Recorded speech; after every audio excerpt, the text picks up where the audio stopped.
Bare knuckle to Queensberry. Heavyweight boxing began as bare-knuckle fighting in the 1700s and continued through the 1800s under rules that allowed wrestling, throws, and prolonged clinching. Champions such as Tom Cribb and Jem Mace fought without gloves, on open ground, with rounds ending only when a man was knocked down. After a fall, the fighter had 30 seconds to return to the scratch mark at the center. If he could not stand and reach the mark, he lost. These contests could last dozens of rounds. John L. Sullivan became the most famous bare-knuckle champion and served as the bridge into the gloved era. His 1889 bout with Jake Kilrain was the last major heavyweight championship fought under London prize ring rules. Soon after, the Queensberry rules, which required padded gloves, timed rounds, and counting knockdowns, were widely adopted. Early 1900s title era. With gloves, timed rounds, and formal refereeing in place, heavyweight boxing entered a period where the public began to recognize a single champion. James J. Corbett became the first modern heavyweight champion when he defeated John L. Sullivan in 1892 using a style based on footwork,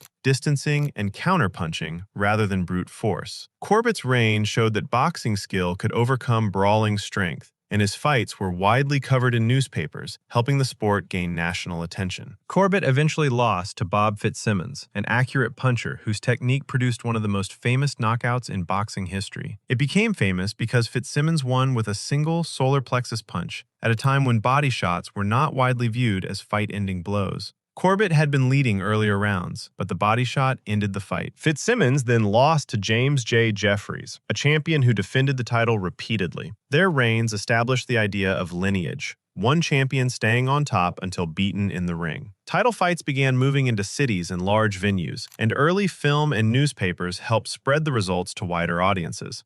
Promoters stepped in and marketed the challengers more actively, helping build attendance. By the time Tommy Burns held the belt in the mid-1900s, the public accepted the idea of a single world heavyweight champion, and boxing became a mainstream commercial sport. Jack Johnson and the Color Line. Jack Johnson became the first black heavyweight champion in 1908 when he defeated Tommy Burns in Sydney, Australia. His victory immediately challenged the racial barriers of boxing. For decades, most champions refused to face black contenders, a practice known as the Color Line. Johnson's skill, confidence, and public life made him a lightning rod figure in the United States. Public pressure created a search for a great white hope to defeat Johnson. The most famous attempt came in 1910, when former champion James J. Jeffries returned from retirement to face him. Jeffries weighed around 225 pounds, while Johnson came in at just over 200. Johnson dominated the fight and won by technical knockout. The result caused widespread unrest and highlighted how closely boxing was tied to national and racial identity at the time. Johnson eventually lost the championship in 1915 to Jess Willard in Havana, and the heavyweight title passed to a new era. Dempsey to Lewis. Heavyweight boxing changed rapidly after Jack Johnson. Jack Dempsey's rise in 1919 created a different kind of champion. At 190 pounds, his attacks came out of bobbing head movement known as the Dempsey roll, combined with a drop step that added momentum to his punches.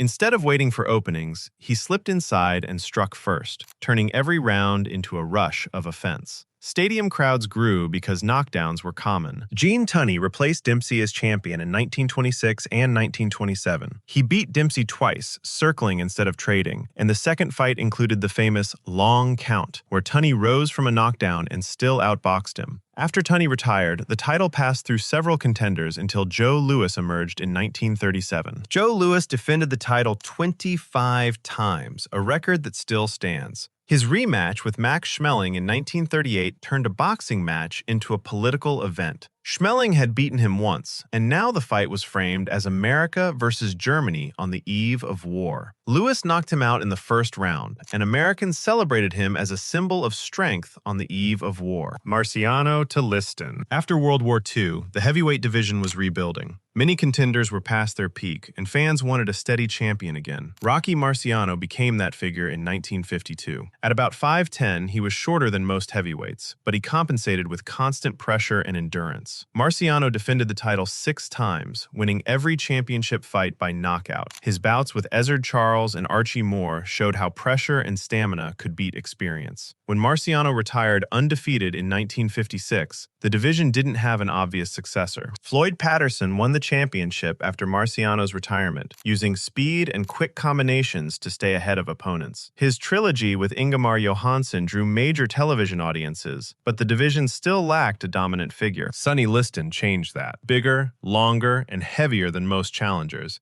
he overwhelmed opponents with power and reach. Liston knocked out Patterson in 1962 and again in 1963, both in the first round. His size and 84-inch reach, combined with 2 first-round knockouts over Patterson, set a new expectation for how physically imposing a champion could be, and he held the title up until he lost it to a young Muhammad Ali in 1964. Ali, Frazier, Foreman. Muhammad Ali's victory over Sonny Liston in 1964 began a new era for heavyweight boxing. The sport was becoming global through television, and Ali's personality, athletic ability, and public stance against the Vietnam War made him a figure of international attention. He fought with speed, reflexes, and timing unusual for a heavyweight, moving constantly and punching from angles. Ali defended the title until his license was suspended in 1967 for refusing military service. During his exile, the championship was held by other fighters, but his absence kept the division unsettled. Joe Frazier became champion in Ali's absence and brought a different style to the division. Frazier fought at a close distance, using constant pressure and a powerful left hook. When Ali was reinstated, their meeting in 1971 was promoted as a contest for the true championship. The fight, later called the Fight of the Century, was broadcast worldwide and demonstrated how heavyweight boxing had become a major cultural event. Frazier won that night, but the rivalry continued through 2 more fights, including the brutal Thrilla in Manila, fought in the heat of over 100 degrees for 14 rounds, until Frazier's eyes were swollen shut and his corner stopped the fight. Ali was so exhausted he was ready to quit as well. George Foreman also emerged during this period as a stronger and more explosive puncher than either man. He defeated Frazier in 1973 and became champion, continuing the pattern of dramatic changes at the top of the division. Ali later defeated Foreman in 1974 in the event known as the Rumble in the Jungle, a major international sporting event held in Zaire. Ali, Frazier, and Foreman brought top-level fights and worldwide attention, turning heavyweight boxing into must-watch sports events. Larry Holmes. After Ali and Foreman, the heavyweight division entered a transition period marked by new personalities and changing expectations. Larry Holmes won the championship in 1978 after defeating Ken Norton in a close contest. Holmes had served as Ali's sparring partner, and his experience helped him develop a strategic, patient style. His most effective tool was the left jab, which he used constantly to control distance, limit exchanges, and score points. The jab was a fast, flicking punch thrown straight from the shoulder, snapping out and back before opponents could react. Holmes defended the title throughout the late 1970s and early 1980s, facing a wide range of challengers during a time when no single opponent could clearly replace the stars of the previous era. Holmes's reign extended longer than many observers expected. He remained champion for more than 4 years and compiled a long series of successful defenses, including fights against Ernie Shavers, who was known for knockout power, and Jerry Cooney, who generated major media interest. The Cooney fight drew major national attention and packed the Las Vegas venue with one of the biggest live audiences of the era. Despite his success, Holmes never became as widely celebrated as Ali or Frazier. Many fans and writers expected dramatic rivalries or symbolic stories, which did not develop in the same way during Holmes's reign. As Holmes aged, new heavyweights began to emerge, including a young Mike Tyson, whose speed and power signaled a shift toward a more explosive style. Holmes attempted to continue competing at the highest level, but his later fights made clear that a new era was arriving. Foreman resurrection. By the early 1980s, heavyweight boxing was in a period of transition. Muhammad Ali had retired, Joe Frazier was gone, and George Foreman had left the sport entirely. Larry Holmes held the championship and defended it consistently, but the division lacked the dramatic personalities and rivalries that had defined the previous decade. George Foreman had retired in 1977 after a loss to Jimmy Young. The fight left him physically drained and led to a change in his personal life.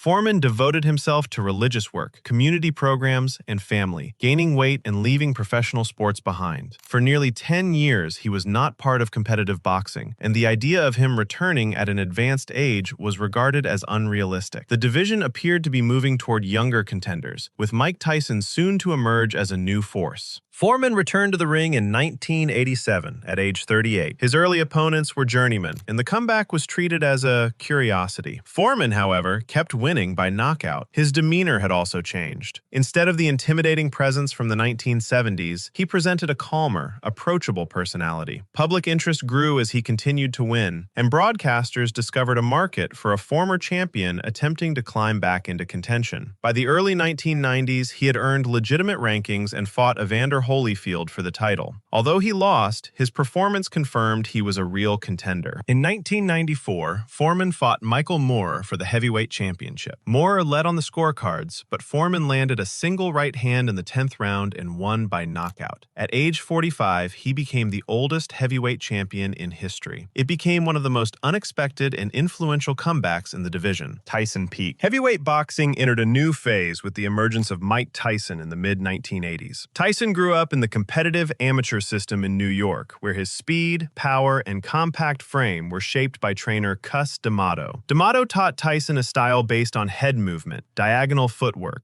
and explosive counters. He used the peekaboo guard, keeping his hands high and his head moving to slip punches. Tyson's best counter was the slip and rip left hook, a move where he slipped outside a punch and fired back from close range. He also stepped in at angles with shift steps to close distance quickly, where he rapidly shifted angles and switched stances, hopping from orthodox to southpaw, or back, to create openings for power punches. Tyson turned professional in 1985, progressed rapidly through the rankings, and became the youngest heavyweight champion in history when he defeated Trevor Berbick in late 1986. Tyson unified the major belts in 1987 and 1988 by defeating champions such as James Smith and Tony Tucker. His knockout victories over challengers like Larry Holmes, Pinklon Thomas, and Michael Spinks created short, intense events that drew large audiences. Tyson's fights were often promoted as must-see events because spectators expected sudden action. His head movement and knockout power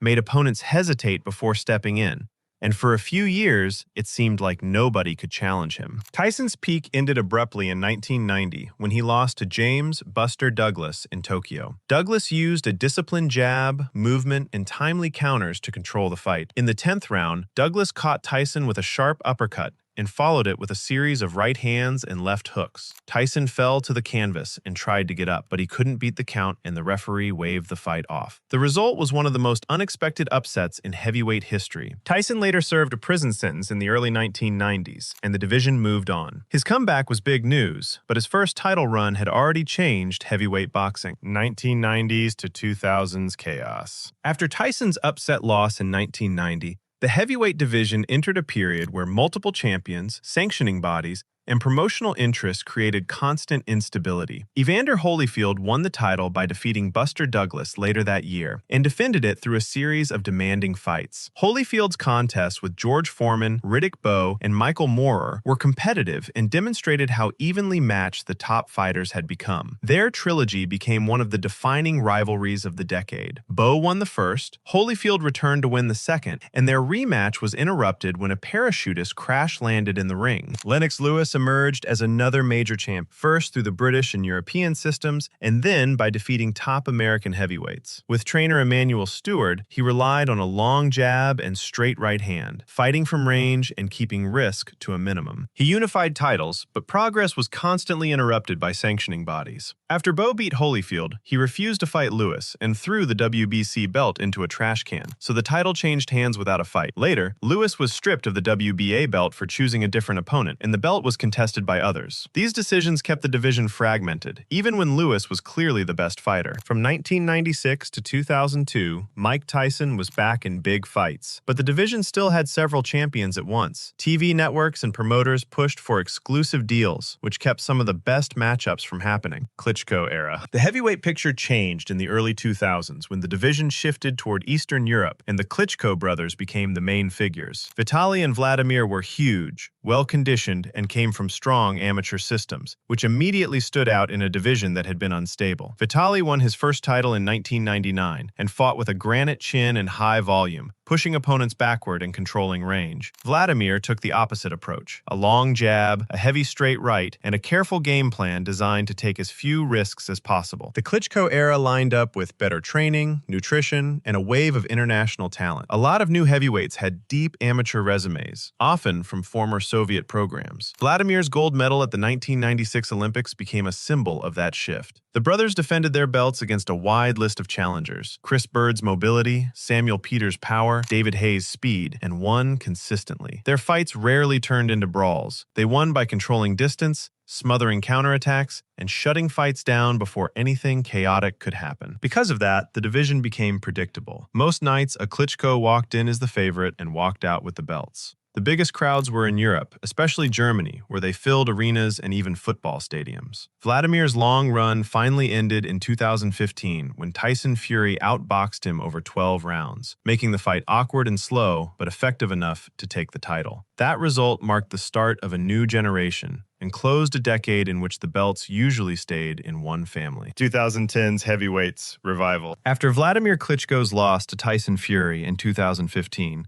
the heavyweight division reopened. For the first time in many years, no single champion controlled the belts, and several contenders were positioned to shape the new landscape. Deontay Wilder won a version of the world title earlier in 2015 and defended it with a style based on range, power, and sudden counters. Anthony Joshua emerged from the British boxing system with Olympic success in 2012 and drew large stadium audiences soon after turning professional. These fighters, along with other contenders, helped restore public attention to the heavyweight class after a period when many of the most popular events took place in lower weight divisions. Joshua's fights in the United Kingdom filled major stadiums, producing attendance numbers that had not been seen in decades. Broadcasters developed international streaming rights, allowing fans worldwide to follow title fights. Wilder's knockouts created highlight moments that circulated rapidly online, often reaching audiences before official broadcasts. The division no longer depended on a single region or champion. Instead, major events took place in multiple countries. Talks between Wilder, Joshua, and other champions often fell apart, so the big unification fights never happened. Fans kept waiting, and promoters acted like the matchups were just around the corner. More big athletes entered the division, and interest stayed high. This period ended when Tyson Fury returned to the top, and a new set of rivalries began: Fury, Wilder, Joshua. The next phase of the division centered around three heavyweights whose careers overlapped but rarely converged in a single championship event. Tyson Fury returned to boxing after a long absence and became a central figure when he challenged Deontay Wilder in 2018. Fury fought with mobility, feints, and counterpunching, making him an unusual heavyweight for his size. Wilder relied on a powerful right hand and fought with a style built around sudden knockouts. Their first bout ended in a draw, highlighted by Fury rising from a knockdown late in the fight. The result created widespread interest in a rematch and established both men as central to the division. Anthony Joshua continued to fill stadiums in the United Kingdom and held multiple title belts during this period. His fights drew significant media coverage, and his matches against Vladimir Klitschko and later Joseph Parker reinforced his status as a champion. However, his loss to Andy Ruiz Jr. in 2019 demonstrated how competitive the division had become. Joshua regained the belts in the rematch, but the setback showed that no one fighter could fully control the division. Fury and Wilder fought again in 2020, and Fury won by stoppage. Their third fight in 2021 was a slugfest, with both men getting knocked down before Fury finished it. Talks for a unification bout with Joshua never worked out because of contracts, promoters, and TV deals. The era had big fights and huge audiences, but the belts stayed split, and there was no undisputed champion. Usyk? Undisputed era. Heavyweight boxing changed again when Alexander Usyk entered the division from cruiserweight after winning titles and becoming undisputed champion in that weight class. His move to heavyweight occurred during a period when size and strength were considered the main standards for elite fighters. Usyk relied instead on footwork, angles, and southpaw timing. His debut fights at the new weight showed that he could adapt against larger opponents. When he challenged Anthony Joshua in 2021, Usyk used constant movement, quick jabs, and counterpunching to reduce Joshua's reach advantage and won the championship by decision. The rematch occurred in 2022, and Usyk demonstrated the same strategic approach while adjusting to Joshua's changes. He maintained rhythm, used lateral movement, and landed clean combinations in the later rounds. The victories established Usyk as a heavyweight champion who relied on technical skill rather than size. His performances showed that smaller heavyweights could compete at the highest level. Usyk later faced Tyson Fury for the undisputed championship in 2024. The bout brought together two contrasting styles. Fury relied on reach, strength in the clinch, and unpredictable tactic, while Usyk continued to use movement and accuracy. Usyk won by a close decision, becoming the first undisputed heavyweight champion of the four-belt era. Usyk's achievement showed that a fighter from a lighter division could move up, adjust, and succeed at the highest level. Saudi mega events era. Heavyweight boxing changed again in the early 2020s when big events began moving to Saudi Arabia. Major promotion and government-supported investment created opportunities for large purses and high-profile matchups. Events were staged in new venues with extensive production budgets, such as the Diriyah Arena, which hosted the 2022 rematch between Tyson Fury and Dillian Whyte. Heavyweights from multiple regions were brought together on the same cards, combining long-running champions, former title holders, and rising contenders. Matchups that had been difficult to arrange because of broadcast rights or promotional contracts suddenly became possible when organizers were willing to cover expenses and guarantee revenue. Francis Ngannou, a former mixed martial arts heavyweight champion, crossed over to boxing and got high-profile fights against two of the biggest names, Tyson Fury and Anthony Joshua. Against Fury, Ngannou entered at a significant weight disadvantage, but was backed by major promotional support. The fight was billed as a clash of boxing tradition versus MMA-bred power. Shortly afterward, Ngannou was paired with Joshua in a separate event, giving him another shot at a top-level boxer. Ngannou's matches grabbed attention, but Saudi Arabia was also putting on the biggest title fights, starting with the 2019 Ruiz-Joshua rematch in Diriyah. It took place in a custom-built 15,000-seat open-air arena in Diriyah, assembled in under 2 months with almost 300 tons of steel. Joshua regained the belts in a tactical fight, and the success of that show encouraged more promoters to view Saudi Arabia as a new home for heavyweight boxing. Walker Leonard era. In the early 1900s, the welterweight championship had no central authority, and multiple champions often existed at once. Barbados Joe Walcott was one of the first widely recognized welterweight champions in the United States, holding versions of the title during the 1900s while fighting in Boston, New York, and Pennsylvania. Many bouts were scheduled at 20 rounds or more, and weigh-ins were conducted on the same day as the fight. In the 1910s, the welterweight title became more active as Ted Kid Lewis and Jack Britain fought repeatedly for rival championship claims. Newspapers tended to recognize Lewis, while Midwestern commissions favored Britain. In June 1922, Benny Leonard moved up to challenge Jack Britain for the welterweight championship, but was disqualified in the 13th round for hitting Britain while he was down. The abrupt ending drew suspicion in the press, including from journalist Ernest Hemingway, who later became one of the most influential American writers of the 20th century, and Leonard did not pursue another welterweight title attempt. In 1922, Mickey Walker beat Jack Britain for the New York State Athletic Commission welterweight title, finally settling years of disputed claims. The NYSAC, which still inspects and approves gloves for major New York fights today. The era closed with Henry Armstrong's arrival. In 1938, Armstrong captured the welterweight championship while already holding the featherweight and lightweight titles, becoming the first boxer to simultaneously hold championships in 3 divisions. Robinson era. Sugar Ray Robinson entered the welterweight title picture in the 1940s after years of fighting and beating top contenders without a title on the line. He won the welterweight championship in December 1946 by defeating Tommy Bell in a 15-round decision at Madison Square Garden. At the time, Robinson's professional record stood at 91-1-2, and his only loss was a 1943 decision to Jake LaMotta at middleweight. Robinson defended the welterweight title multiple times while continuing to take non-title bouts, a common practice in the period due to the absence of mandatory defense schedules. He defended the championship against fighters such as Jimmy Doyle and Chuck Davey while also competing at higher weights. In 1947, Robinson knocked out Doyle in the 8th round of a non-title bout in Cleveland. Doyle collapsed shortly after the fight and later passed away in the hospital. The Ohio Commission conducted an investigation but allowed Robinson to continue boxing, though the incident followed him throughout the remainder of his career. In 1951, Robinson vacated the welterweight championship to pursue the middleweight title, leaving the division rather than losing the belt in the ring. His departure created an immediate vacancy, leading to a series of short-lived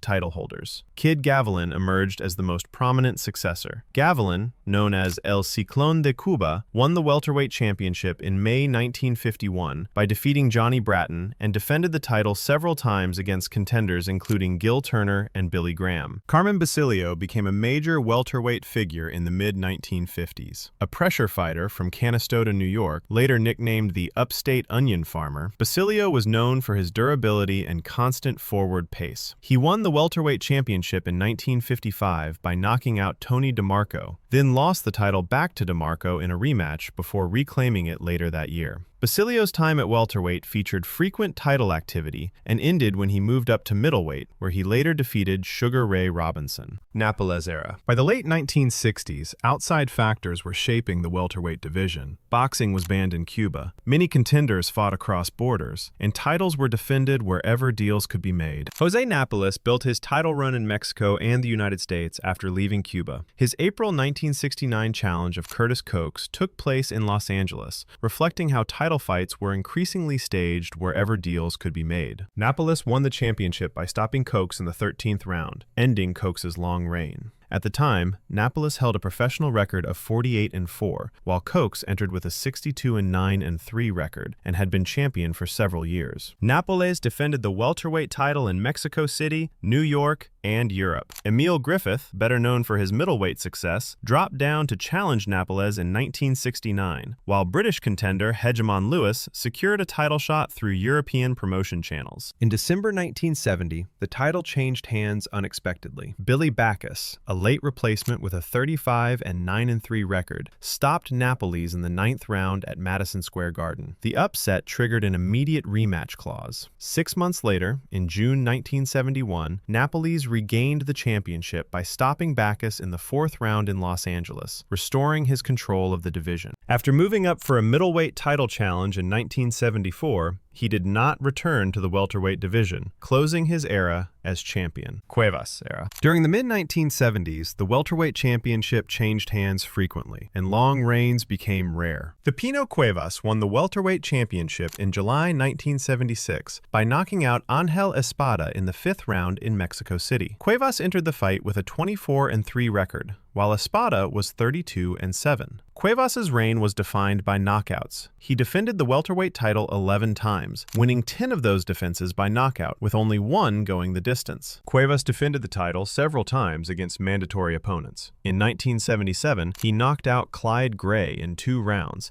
and stopped Harold Weston in the 4th. In February 1978, Cuevas faced Randy Shields in Reno and stopped him in the 3rd round. Later that year, he defended the title against Pete Ranzani, stopping him in the 4th round in Italy. Cuevas' reign ended in December 1979, when he lost the championship to Thomas Hearns by 2nd-round knockout in Detroit. Leonard Hearns era. Sugar Ray Leonard entered the welterweight championship picture as one of the most recognizable figures in American sports. An Olympic gold medalist from the 1976 Games, Leonard turned professional amid heavy media attention and quickly became boxing's biggest crossover star, later grouped with Roberto Duran, Thomas Hearns, and Marvin Hagler as the core of the Four Kings era. Leonard went into his first title fight undefeated and won the welterweight championship in June 1979 by stopping Wilfred Benitez in the 15th round at Caesars Palace. He made his first title defense later in November against Dave "Boy" Green in New Orleans, ending the fight by 4th-round stoppage. Leonard's reign was short-lived. In 1980, the welterweight division was disrupted by the arrival of Roberto Duran, one of the most feared fighters in boxing, who had ruled the lightweight division for nearly a decade. In June, he defeated Sugar Ray Leonard by decision in Montreal to win the WBC welterweight title. During the build-up, Duran repeatedly taunted Leonard in public, shouting insults at him and his wife during media events, and even from across the street during training walks.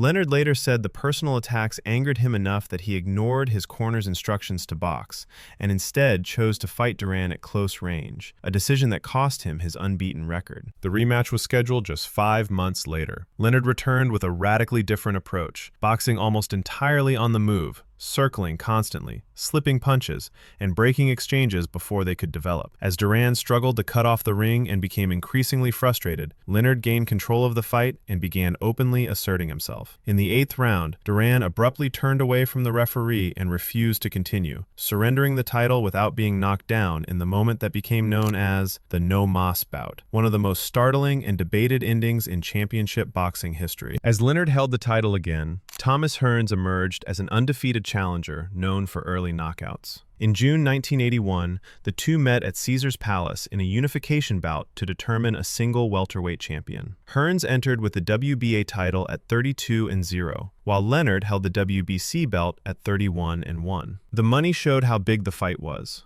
with Leonard guaranteed more than $11 million and Hearns earning around $5 million.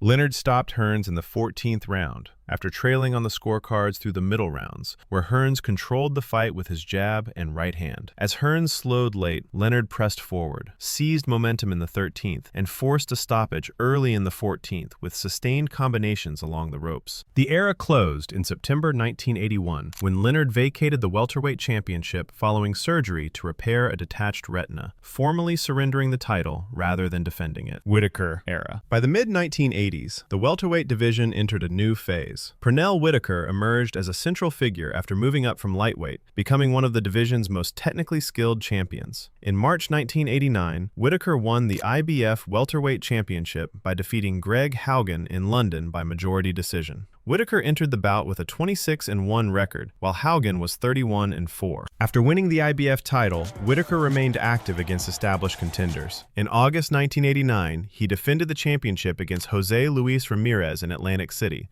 controlling the fight and winning a clear decision. Later that year, Whitaker added another belt by defeating WBC welterweight champion Buddy McGirt, using movement and accuracy to outmaneuver McGirt over 12 rounds and secure a unification victory. In March of 1993, Whitaker faced his highest-profile welterweight test against Julio Cesar Chavez in San Antonio. Chavez entered undefeated at 87-0, while Whitaker was 32-1. From the opening rounds, Whitaker disrupted Chavez's usual forward pressure with constant lateral movement, slipping punches and countering just enough to prevent Chavez from settling into rhythm. After 12 rounds, the fight was ruled a majority draw, allowing Chavez to retain the title despite spending much of the bout chasing Whitaker rather than controlling the action. Whitaker regained the WBC welterweight title in 1993 by defeating Wilfredo Rivera. His welterweight run came to a turning point in April 1997 when he faced Oscar De La Hoya in Las Vegas. Whitaker entered with a 40-2-1 record against De La Hoya's unbeaten 23-0. The fight was tightly contested, with Whitaker controlling long stretches through movement and defense, while De La Hoya pressed the action and scored a knockdown early. After 12 rounds, De La Hoya won a split decision and took the WBC welterweight title. De La Hoya era. Oscar De La Hoya entered the welterweight division in the mid-1990s, after holding titles at lower weights and establishing himself as one of boxing's biggest draws. In 1997, he challenged Pernell Whitaker for the WBC championship in Las Vegas, capturing his first welterweight title. De La Hoya's reign featured high-profile defenses against established contenders. In September 1997, he defended the WBC title against Hector Camacho, winning a unanimous decision. Camacho, a former multi-division champion with a 63-3-2 record, was in the later stage of his career, while De La Hoya was emerging as the division's leading figure.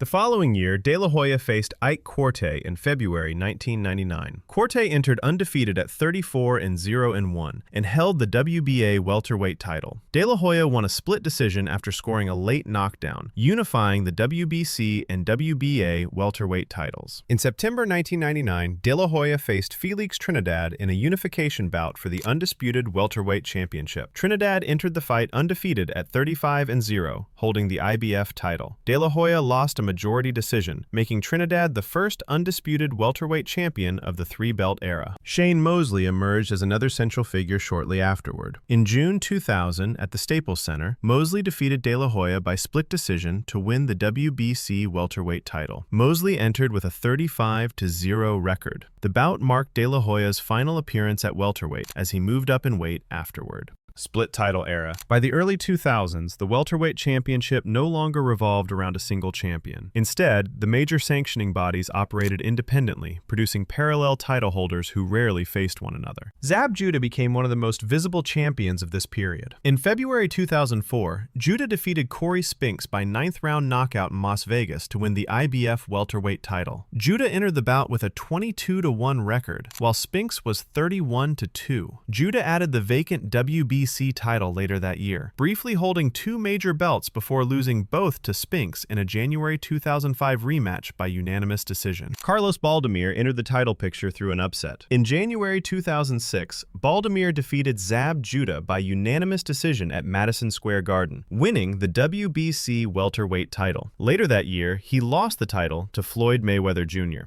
Mayweather era. Floyd Mayweather Jr. returned to the welterweight division in the mid-2000s. In April 2006, Mayweather defeated Zab Judah by unanimous decision in Las Vegas, winning the IBF welterweight title. Mayweather entered the bout with a 36-0 record, while Judah was 34-3. The fight included a mid-bout altercation involving both corners after a low blow ruling, resulting in fines and suspensions, but the title transfer stood. Later that year, in November 2006, Mayweather defeated Carlos Baldomir by unanimous decision to capture the WBC welterweight title. Baldomir entered with a 41-9-6 record and had not defended the belt since winning it from Judah. By holding multiple belts, Mayweather effectively became the division's focal point, even as other titles technically remained active. In December 2007, Mayweather faced Ricky Hatton in a welterweight title bout in Las Vegas. Hatton entered the fight undefeated at 43-0 and held the lineal junior welterweight championship, but moved up for the bout. Mayweather stopped Hatton in the 10th round, preserving his unbeaten record at 39-0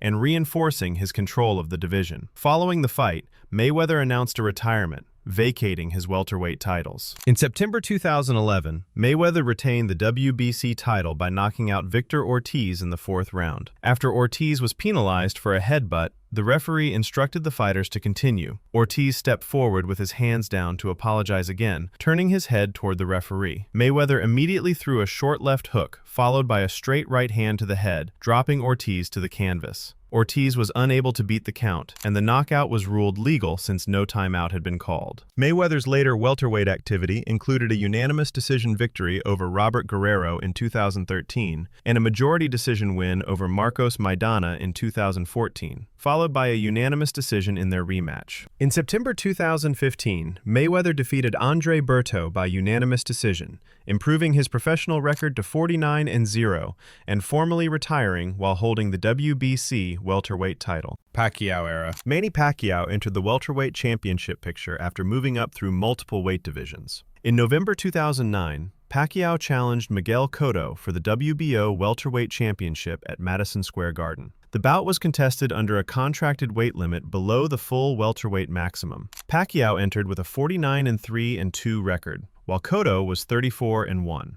Pacquiao won by 12th round stoppage, capturing his first welterweight title and becoming a champion in a 7th weight class. In November 2010, he defended the WBO title against Antonio Margarito, who moved up from welterweight to junior middleweight for the bout. The fight was sanctioned at a higher weight, and Pacquiao won by unanimous decision.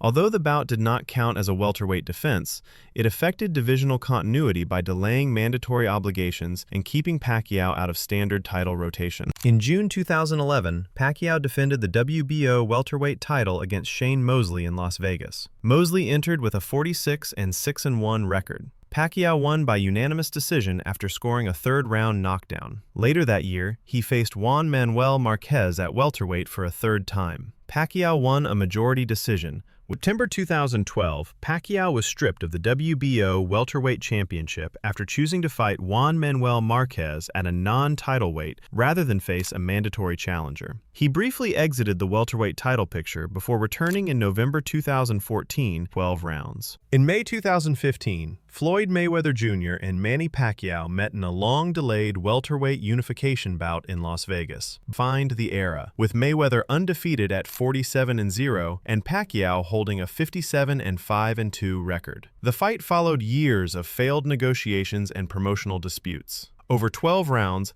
Mayweather controlled distance and pace, limiting Pacquiao's sustained offense and winning a unanimous decision to unify major welterweight titles and preserve his unbeaten record. After the bout, Pacquiao underwent surgery to repair a torn rotator cuff and vacated his welterweight title during recovery. He later returned to the division in July 2019, defeating Keith Thurman by split decision to win the WBA welterweight championship at age 40. Pacquiao became the oldest welterweight champion in history. His final welterweight title reign ended in August 2021 when he lost a unanimous decision to Yordenis Ugas. Spence-Crawford era. Errol Spence Jr. emerged as a central figure at welterweight in May 2017, traveling to Sheffield to challenge IBF champion Kell Brook. Spence entered 21-0, while Brook was 36-1 and unbeaten at welterweight. The bout was stopped in the 11th round after Spence spent several rounds applying steady pressure, backing Brook up and landing clean, compact shots that gradually broke him down and resulted in an orbital fracture, giving Spence his first world title. In 2019, Spence strengthened his position with two defining wins. He defeated Mikey Garcia by unanimous decision in Arlington, Texas, with Garcia moving up 2 weight classes for the challenge. Later that year, Spence unified titles by defeating WBC champion Shawn Porter by split decision in Los Angeles, with a late knockdown separating the scorecards. His momentum was interrupted by a serious car crash in October 2019, sidelining him for approximately 14 months. Spence returned in December 2020 to defeat Danny Garcia and later added the WBA title in April 2022 by stopping Yordenis Ugas, giving him control of 3 of the 4 major titles at welterweight. Terence Crawford's welterweight run unfolded on a separate track over the same period. In June 2018, Crawford moved up from junior welterweight and stopped Jeff Horn in the 9th round to win the WBO welterweight championship. Crawford entered the bout 33-0.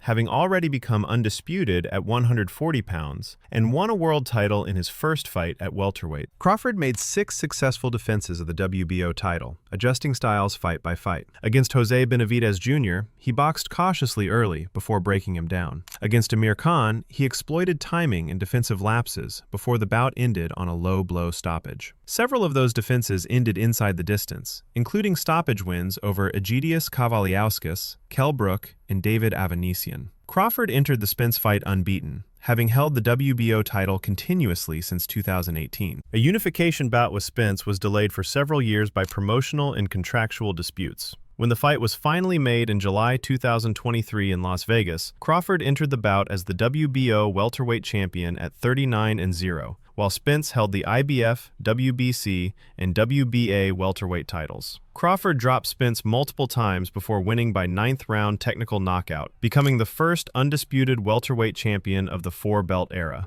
Saudi era. By the mid-2020s, many major welterweight fights were being staged in Saudi Arabia. With Terence Crawford gone from the division, there was no single dominant champion. After several years away from professional boxing following his 2021 loss to Yordenis Ugas, Manny Pacquiao returned to the ring in July 2025. He immediately challenged Mario Barrios for the WBC welterweight title in Riyadh, stepping straight into a championship fight after his unretirement.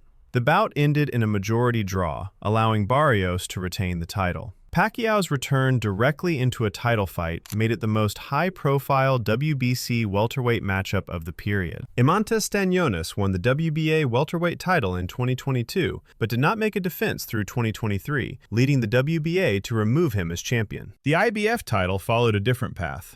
Jaron "Boots" Ennis was active at welterweight during this stretch. Ennis won the IBF title in 2023 and made 2 defenses, stopping Royman Villa and later outpointing Karen Chukadzian before vacating the belt to move up in weight. At the same time, the WBA continued to recognize a secondary championship known as the regular title, which exists alongside the organization's main belt. In May 2025, Rolando Romero defeated Ryan Garcia by unanimous decision in a high-profile welterweight bout to win the WBA regular title. After the WBA removed Stanionis as champion, Romero was elevated from regular champion to full WBA welterweight world champion in August 2025, without requiring an additional title fight. In April 2024, Devin Haney lost the decision to Ryan Garcia after being knocked down multiple times in a bout where Garcia missed weight and was ineligible to win the title. Later, Haney moved up to welterweight. In November 2025, the vacant WBO welterweight title was decided in Riyadh, with Haney facing Brian Norman Jr. Haney controlled the fight from early on, scored a second-round knockdown, and dictated the pace with his jab and movement over 12 rounds, winning a unanimous decision to capture the WBO welterweight championship and become a three-division world champion. Archie Moore era. The modern light heavyweight championship lineage begins in the early 1950s with Archie Moore, the longest-reigning world light heavyweight champion in history. Although he had been one of the division's best fighters for years, Moore did not receive a true world title opportunity until late in his career, after spending more than a decade as a top contender avoided by champions. He finally won the title on December 17, 1952, defeating Joey Maxim by 15-round unanimous decision at the Arena in St. Louis, Missouri. Moore was 39 years old at the time, making him one of the oldest men ever to win the light heavyweight championship. His record was already in the neighborhood of 180 wins, with more than 20 losses and 10 draws, reflecting an unusually long and active career, even by mid-century standards. Once champion, Moore held the title for nearly a decade and made numerous successful defenses, facing contenders across the United States and abroad, rather than a single, recurring, mandatory rival. His ring style relied on a cross-arm defense, counterpunching, and attritional bodywork, often conceding early rounds before wearing opponents down late. He mixed defenses with heavyweight campaigns, meeting both light heavyweight challengers and much larger opponents, while still recognized as the 175-pound champion. One of the clearest examples of Moore's resilience came against Yvon Durrell in December 1958. At the Forum in Montreal. Moore was knocked down 3 times in the first round, and again in the 5th by the hard-punching Canadian challenger, but survived, rallied, and dropped Durrell 4 times before stopping him in the 11th round. The bout remains one of the most remarkable early deficit recoveries in light heavyweight title history. Harold Johnson served as one of Moore's biggest rivals during this period. Johnson defeated Moore several times in non-title bouts, but Moore won their championship meetings. While reigning at light heavyweight, Moore also pursued the heavyweight crown.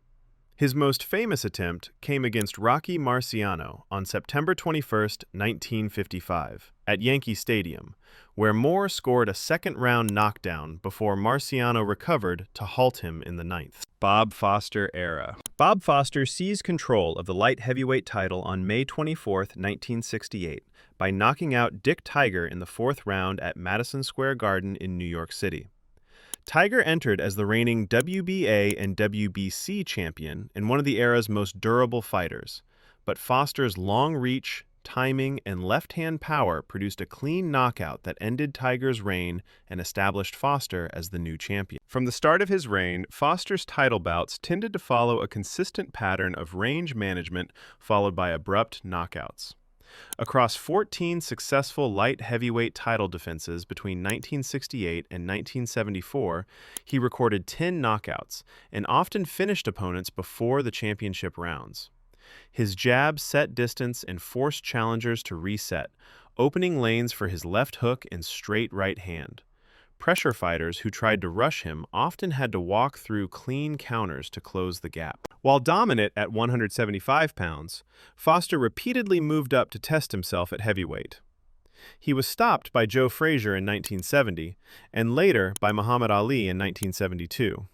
Defeats that underscored the physical gap between elite heavyweights and even a great light heavyweight champion. Back at light heavyweight, however, Foster remained the division's central figure, defending against a rotating cast of contenders. Foster's reign ended in 1974 after a controversial draw with Jorge Ahumada. On June 17, 1974, in Albuquerque, New Mexico, Foster and Ahumada went 15 rounds, with the judges scoring the fight even and Foster retaining his title.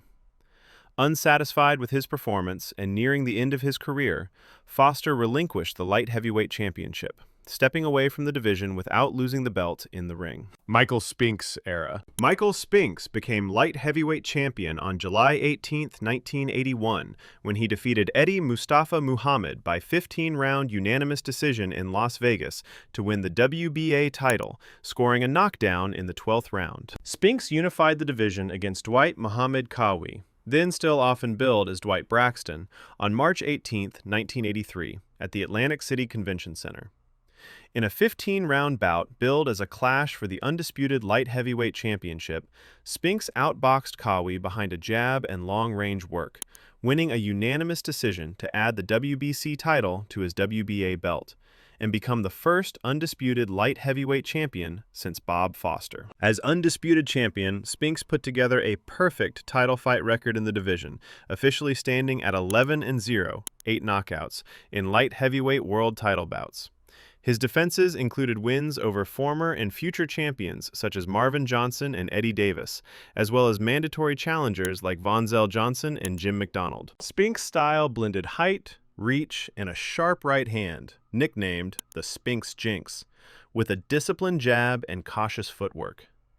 He could box conservatively over the distance, as he did against Qawi, or apply more pressure and power punching when opponents faded, as seen in his later defenses where he scored late knockdowns. By 1985, Spinks had effectively cleaned out the division, having defended the unified title against a series of leading contenders without a decisive rival emerging.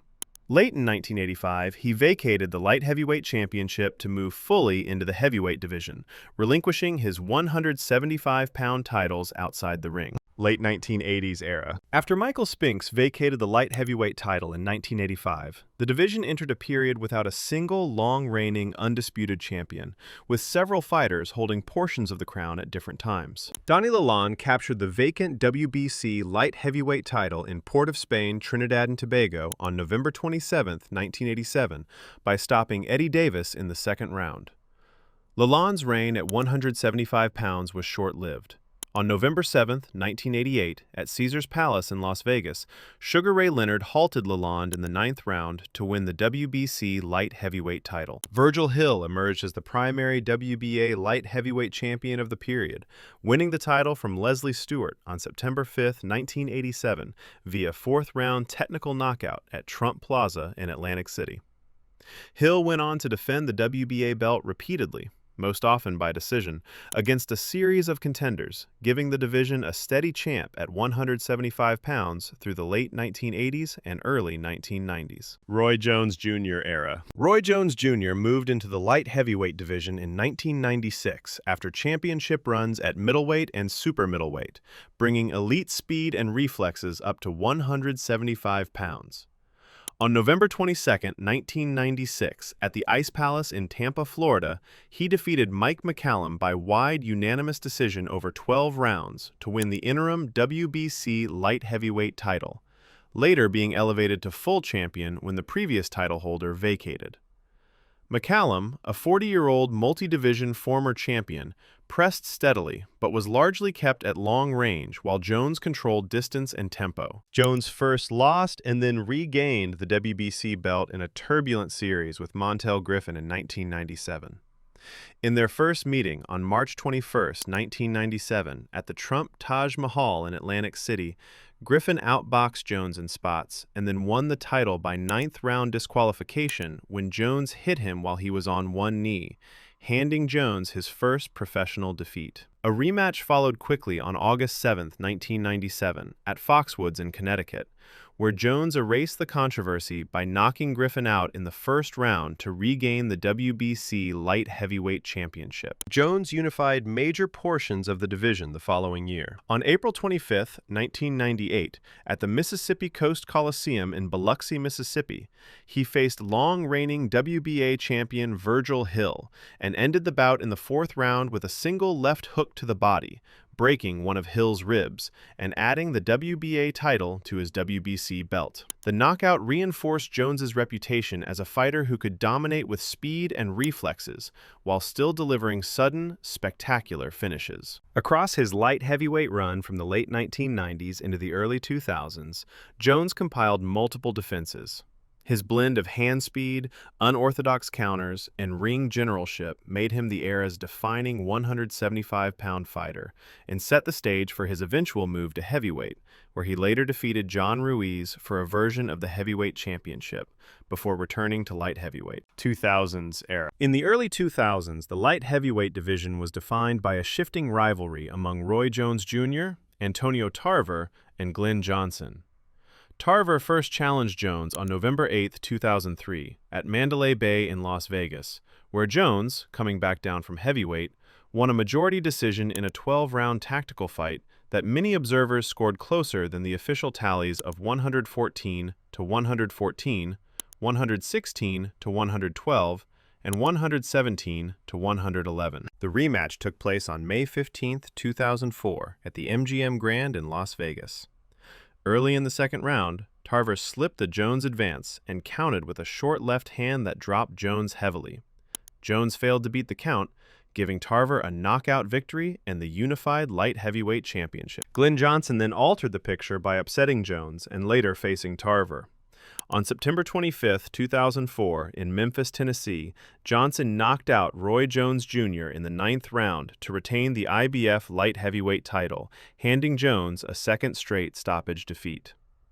Johnson met Tarver on December 18, 2004 at Staples Center in Los Angeles and won a 12-round split decision without a knockdown. Chad Dawson won his first world light heavyweight title on February 3, 2007, when he defeated Tomas Adamek by wide unanimous decision at the Silver Spurs Arena in Florida, capturing the WBC belt. Dawson, a southpaw with quick hands and good size for the division, used movement and volume punching to outbox Adamek over 12 rounds and establish himself as a new force at 175 pounds. Jean-Pascal later broke Dawson's unbeaten run and took a share of the championship. On August 14, 2010, at the Bell Center in Montreal, Pascal retained the WBC light heavyweight title by unanimous technical decision when their fight was stopped in the 11th round due to a cut over Dawson's eye caused by an accidental clash of heads, with Pascal ahead on all three scorecards at the time. Bernard Hopkins added a historic layer to the era by reclaiming a major light heavyweight belt in his late 40s. On March 9, 2013, at Barclays Center in Brooklyn, Hopkins outboxed unbeaten Tavoris Cloud over 12 rounds to win a unanimous decision and capture the IBF light heavyweight title, becoming, at 48 years old, the oldest boxer ever to win a recognized world championship. He later unified the IBF and WBA titles by defeating Babut Shumanov on April 19, 2014, extending his run as a top-level champion. Sergey Kovalev era. Sergey Kovalev won the WBO light heavyweight title on August 17, 2013, stopping undefeated Nathan Cleverly in the 4th round at the Motorpoint Arena in Cardiff, Wales.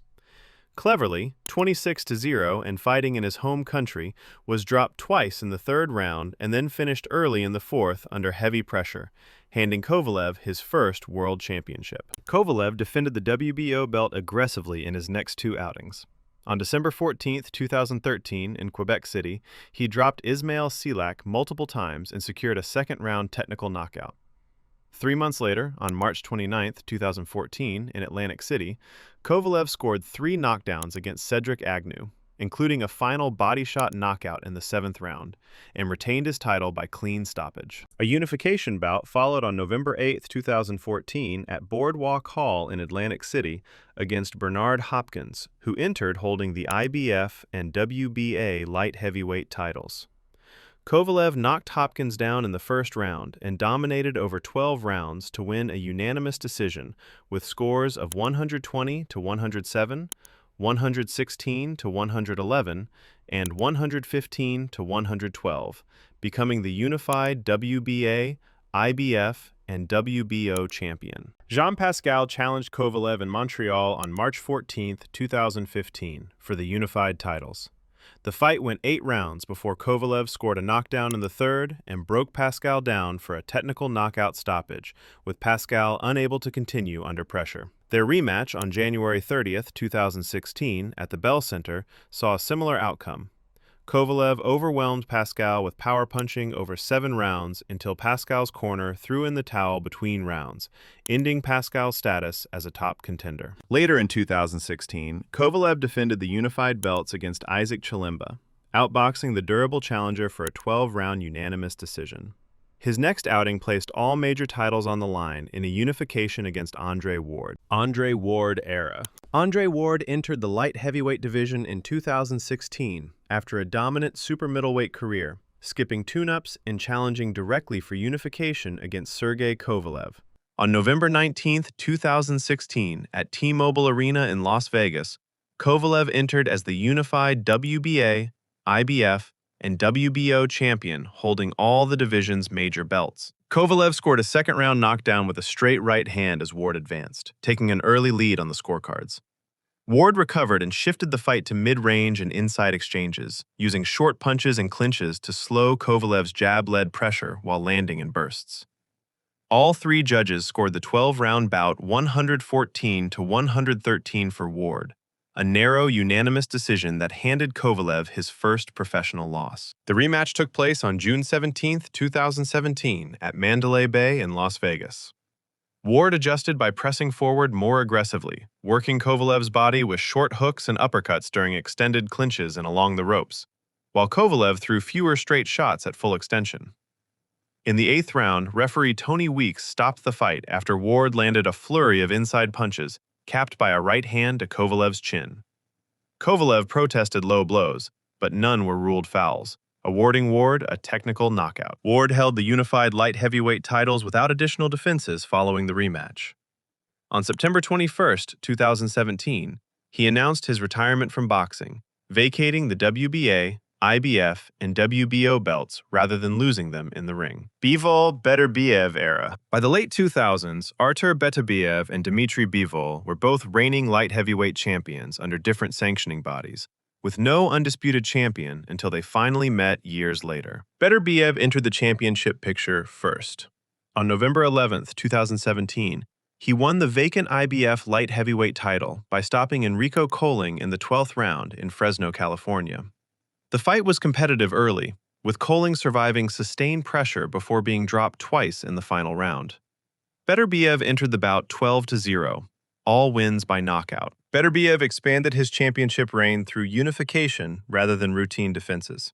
On October 18, 2019, he faced undefeated WBC champion Alexander Gvozdyk in Philadelphia. Gvozdyk controlled stretches of the early rounds and was ahead on 2 of the 3 scorecards, but Beterbiev increased his output and physical pressure as the fight progressed, stopping Gvozdyk in the 10th round to unify the IBF and WBC titles. In June 2022, Beterbiev added the WBO belt by stopping Joe Smith Jr. in the 2nd round at Madison Square Garden, scoring multiple knockdowns before the referee halted the bout. At that point, Beterbiev held 3 major light heavyweight titles and had stopped every opponent he faced as a professional. Bivol's rise followed a different path. He won the WBA interim light heavyweight title on May 21, 2016, defeating Felix Valera by unanimous decision at Khimki Arena near Moscow. Bivol scored 2 knockdowns and won wide on the scorecards while controlling distance and tempo. He was elevated to full WBA champion in 2017 and began a series of title defenses. His most prominent victory came on May 7, 2022, when he defended the WBA title against Canelo Alvarez at T-Mobile Arena in Las Vegas. Bivol controlled range throughout 12 rounds, preventing prolonged pressure and winning a unanimous decision by scores of 115-113 on all 3 cards. From 2022 through 2024, the division remained split. Beterbiev continued defending his unified titles through stoppages, while Bivol remained unbeaten and active as WBA champion. On October 12, 2024, the 2 met in Riyadh with all 4 major light heavyweight titles on the line. Beterbiev won by majority decision, giving Bivol his first professional loss and becoming the undisputed champion. The fight was competitive throughout, with Beterbiev's pressure and physical strength proving decisive on 2 scorecards. A rematch took place on February 22, 2025, again in Riyadh. Bivol increased his activity and maintained tighter positional control, winning a majority decision to hand Beterbiev his first career defeat and reclaim the undisputed championship. Kecil-Greb era. In the first middleweight boxing era, starting in 1908, champions often fought 10 or more times a year. Back then, long gaps between fights weren't an option. Inactivity meant newspapers would stop covering them, and champions quickly lost public relevance. Unlike today, when most title holders fight only once or twice a year. Stanley Kecil followed that expectation better than anyone. In 1908, he fought 12 times, becoming the division's central figure almost entirely through constant activity. His reign was short. In 1910, at age 24, his life was tragically taken outside the ring, and the division moved on almost immediately. After Kecil, the middleweight division had no dominant champion until Harry Greb emerged. Greb became the defining figure of the newspaper decision era. During this period, many fights had no official judges, so newspapers scored bouts from ringside and published their own winners. Those verdicts determined a fighter's reputation and standing. Greb thrived in that system through sheer volume. Over a career that ran from 1913 to 1926, he fought nearly 300 times, sometimes multiple times in a single month. In 1919 alone, he reportedly fought 45 times. Greb also fought outside the middleweight division. Weight classes were loosely enforced at the time, and elite fighters regularly crossed divisions. Gene Tunney, who later became heavyweight champion, lost to Greb in 1922 and then won their 1923 rematch at Madison Square Garden that went 15 rounds and ended by decision. In 1921, Greb lost sight in one eye. He concealed the injury by memorizing the eye chart used in basic exams, which allowed him to keep getting cleared to fight. He went on to compete in well over 40 more bouts before retiring. Zale Graziano era. From 1946 to 1948, the middleweight championship revolved around a trilogy between Tony Zale and Rocky Graziano. Zale entered the era as the established middleweight champion during boxing's resurgence after World War II, when major fights returned to large indoor arenas and began drawing national attention again. Their first meeting took place in September 1946 at Yankee Stadium in front of nearly 40,000 spectators. Both men were knocked down early, and the fight swung repeatedly before Zale stopped Graziano in the 6th round to retain the title. The bout was named the Ring Magazine's Fight of the Year. The rematch followed in July 1947 at Chicago Stadium. Zale again hurt Graziano early and opened severe cuts, but Graziano rallied and knocked Zale out in the 6th round to win the middleweight championship. For the second straight year, the fight was named Fight of the Year, cementing the rivalry. A third and deciding bout came in 1948 in Newark, New Jersey. Zale dropped Graziano early and stopped him in the 3rd round, reclaiming the championship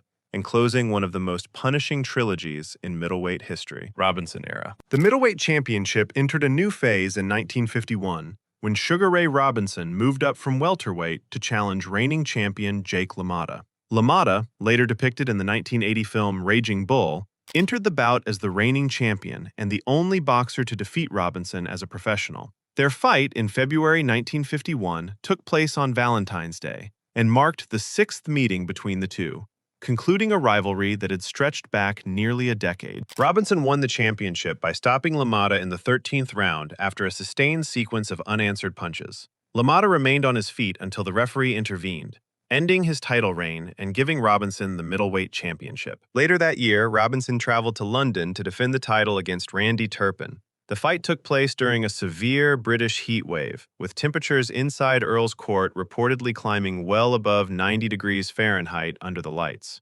Robinson arrived only days before the bout and struggled to adjust as the fight wore on. By the later rounds, he was visibly exhausted, fading badly down the stretch and allowing Turpin to pull ahead on the scorecards and win a decision to take the championship. Robinson regained the middleweight championship later in 1951 in a rematch with Turpin, scoring a knockout to reclaim the belt. Over the following years, Robinson continued to move between weight divisions while repeatedly returning to middleweight title contention. In 1957, Robinson lost the middleweight title to Gene Fullmer by knockout. The defeat ended Robinson's final reign at middleweight. Post-Robinson era. From the late 1950s through the 1970s, the middleweight championship changed hands repeatedly among a small group of elite contenders. Gene Fullmer remained central to the middleweight title scene into the early 1960s, meeting Sugar Ray Robinson again in a 1961 title defense that lasted 15 rounds in Las Vegas. Emil Griffith entered his middleweight championship years carrying the aftermath of one of boxing's most traumatic events. In March 1962, during a nationally televised welterweight title defense at Madison Square Garden,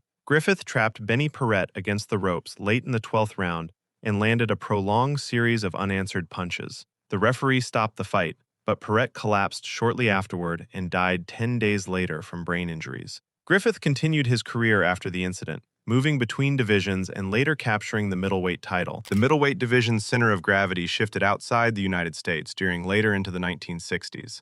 Dick Tiger, born in colonial Nigeria and developed in Britain before relocating to the United States, won the middleweight title in 1962 by defeating Gene Fullmer. In 1970, Carlos Monzon became the new dominant force in the middleweight division. The Argentine challenger, standing 6 feet 2 inches with a reach far longer than most middleweights of the era, traveled to Rome and stopped Nino Benvenuti to win the title.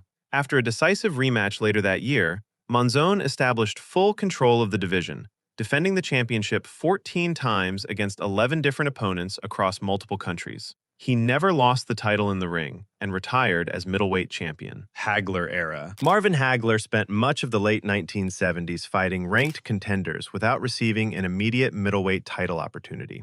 During this period, he became involved in a dispute with athletic commissions over how his name was announced. After repeatedly being introduced without his nickname, he legally changed his name to Marvelous Marvin Hagler, forcing officials to use it in bout announcements and official records. In 1979, Hagler challenged Vito Antuofermo for the middleweight title. The bout ended in a draw, with Antuofermo retaining the championship.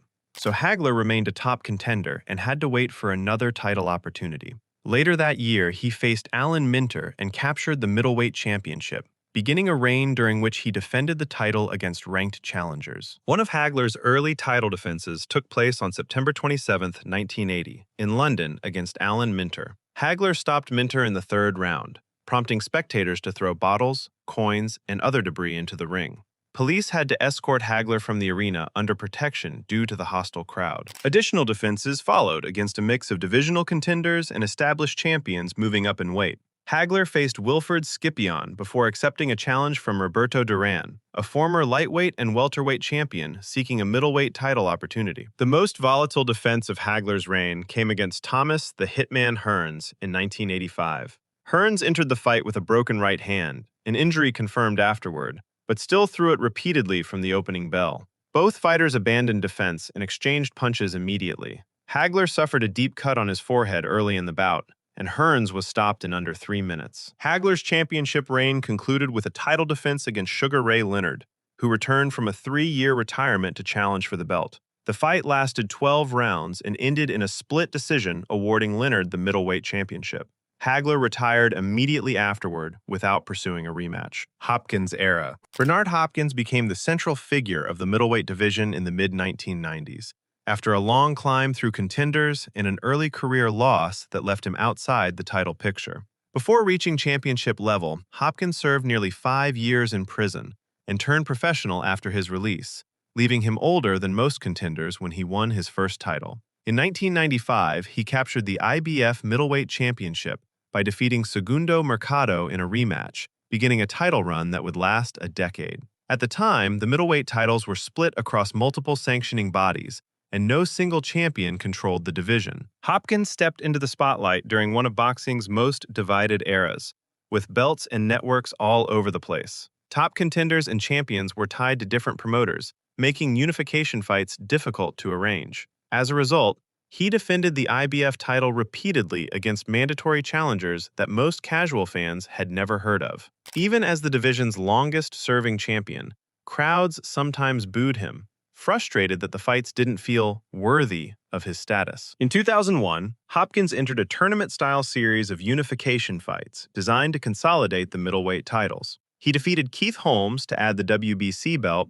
and later faced Felix Trinidad, who entered the bout as an undefeated champion in major pay-per-view draw. Hopkins stopped Trinidad late, capturing the WBA title and gaining control of 3 major belts simultaneously. Following the Trinidad bout, Hopkins continued defending his unified championship against ranked challengers. In 2004, he faced Oscar De La Hoya, a multi-division superstar moving up from 154 pounds in one of the biggest middleweight bouts in years, drawing over 1.25 million pay-per-view buys. De La Hoya entered as a heavy favorite, but Hopkins systematically broke him down, controlling the pace and landing precision counters. In the ninth round, a crushing left hook to the body ended the fight, marking one of the most decisive and memorable victories of Hopkins' career and cementing his legacy as a pound-for-pound great. Hopkins defended the middleweight title into his late 30s. In 2005, he lost a decision to Jermaine Taylor, ending a remarkable title reign of over 10 years.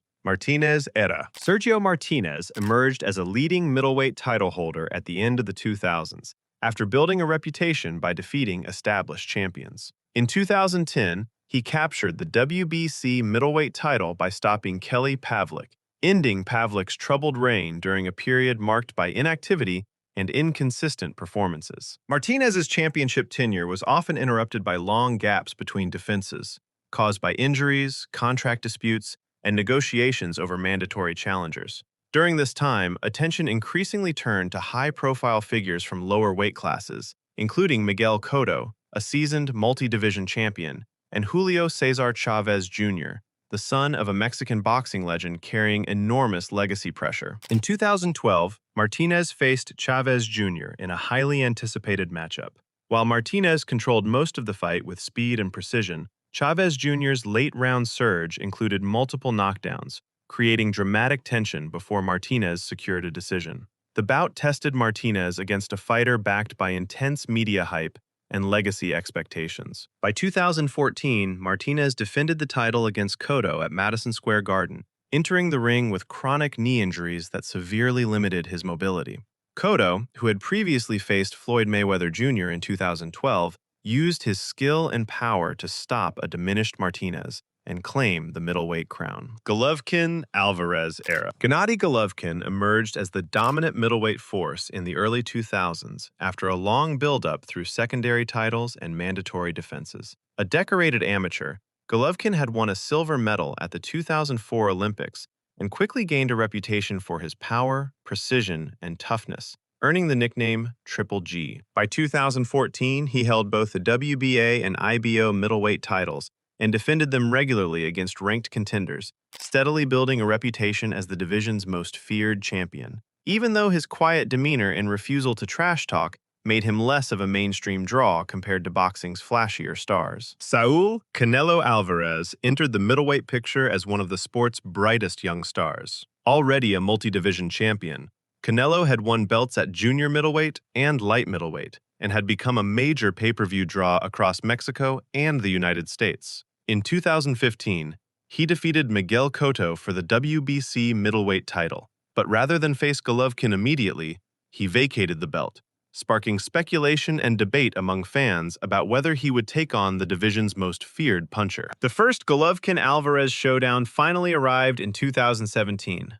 Golovkin, 35, brought years of experience, relentless pressure, and devastating power, while the 27-year-old Canelo combined speed, sharp counters, and immense star power. Over 12 tense rounds, Golovkin dominated much of the action, but Canelo's defensive adjustments and well-timed counters kept the fight close. When the final bell rang, the bout was scored a split draw, leaving the titles divided and igniting heated debate over who had truly won. Negotiations for a rematch dragged into 2018, complicated by contractual disputes and Alvarez's 6-month suspension after testing positive for clenbuterol.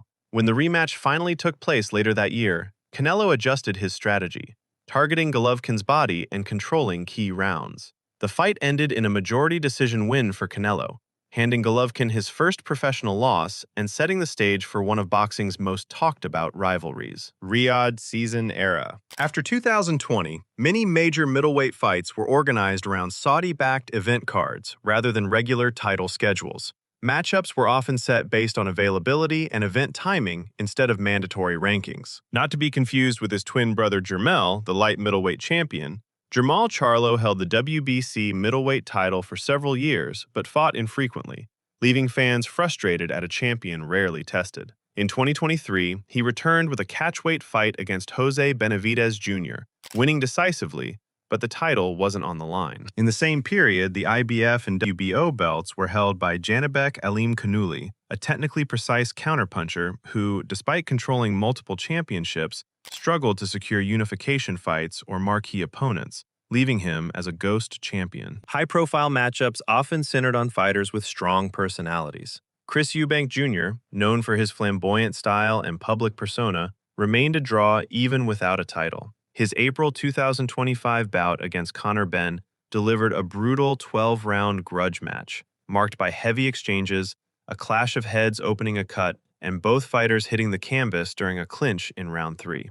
Eubank Jr. ultimately won by unanimous decision, 116 to 112 on all 3 cards. The win improved his professional record to 35-3, reinforcing his status as one of Britain's top middleweights. The division also saw selective returns from veterans. Gennady Golovkin defended his IBF belt in late 2020, then traveled to Japan in 2022 for a unification bout with Ryota Murata, winning by 9th-round TKO. Later that year, he challenged Canelo Alvarez for the undisputed super middleweight championship, losing by unanimous decision. Though selective as they were, these high-stakes bouts kept him at the center of the division's biggest storylines. Meanwhile, Canelo Alvarez moved between middleweight and super middleweight, headlining major cards including a 2024 victory over Munguia and a unified title win in Saudi Arabia in 2025. He later faced Terence Crawford, losing by unanimous decision in a high-profile showdown that saw Crawford claim the undisputed super middleweight crown.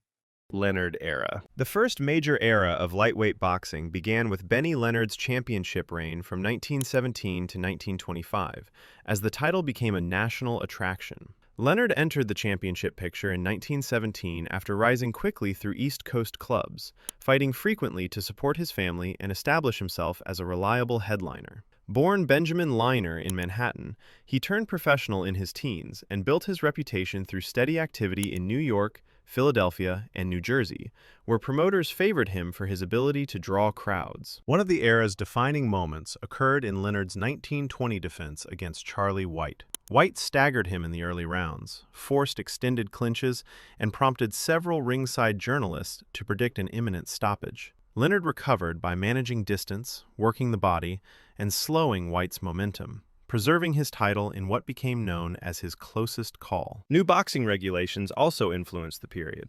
The 1920 Walker Law standardized boxing in New York by licensing officials, legalizing professional contests, and expanding formal judging. Leonard's rivalry with Philadelphia contender Lou Tendler reached its peak in 1922. Tendler, who balanced boxing with work in his family's butcher shop, trapped Leonard on the ropes in the 8th round while Leonard fought with a rib injury. Leonard escaped, slowed the pace, and outboxed Tendler late.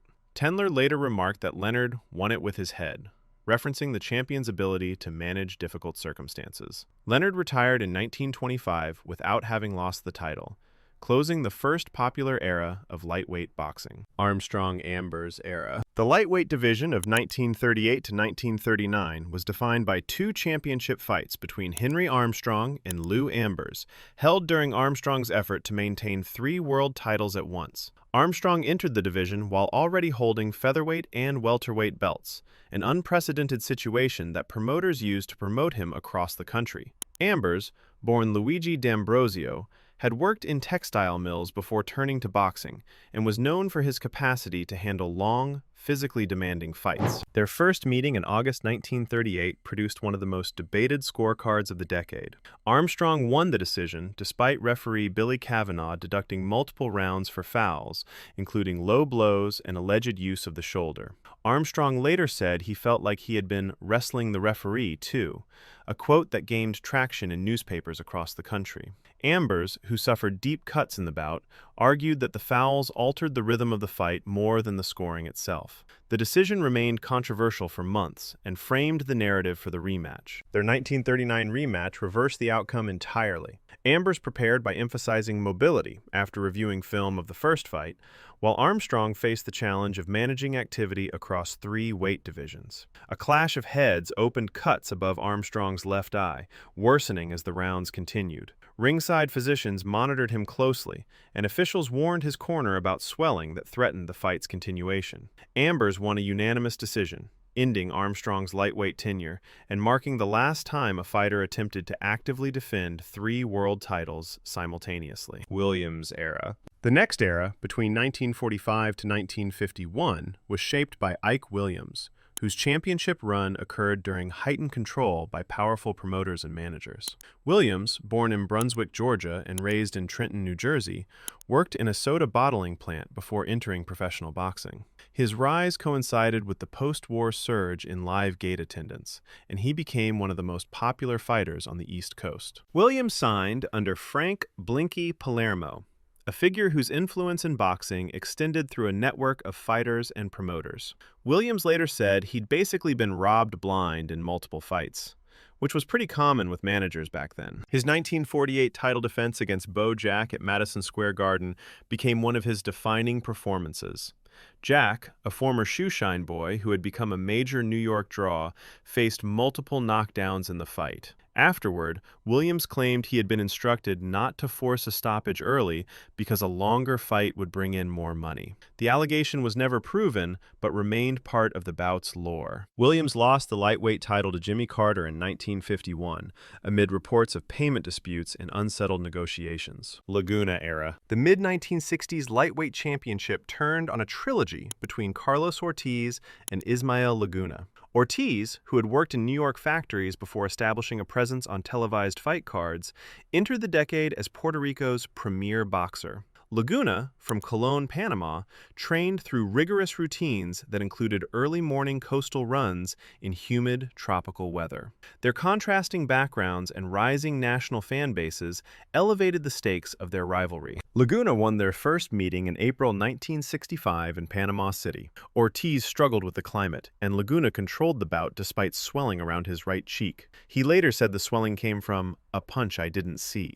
The victory made Laguna only the 3rd Panamanian fighter to hold a world title, triggering public celebrations in Colón. Their rematch in November 1965 occurred in San Juan's Hiram Bithorn Stadium. Ortiz began camp early to adjust to the heat, while Laguna arrived later because of promotional negotiations that delayed his travel. The defining moment came in round 5, when Ortiz scored a knockdown that created the margin needed on the scorecards. Laguna recovered and completed the fight, but the knockdown determined the outcome. Their third major fight in 1967 at Madison Square Garden featured fewer dramatic swings, but a disputed round in which 2 judges awarded narrow margins to Ortiz despite minimal action. Laguna accepted the decision, but commented that a close round never seems to favor the visitor. Ortiz retained the title, and the trilogy became one of the lightweight division's most culturally significant rivalries, spanning Puerto Rico, Panama, and the United States. Duran era.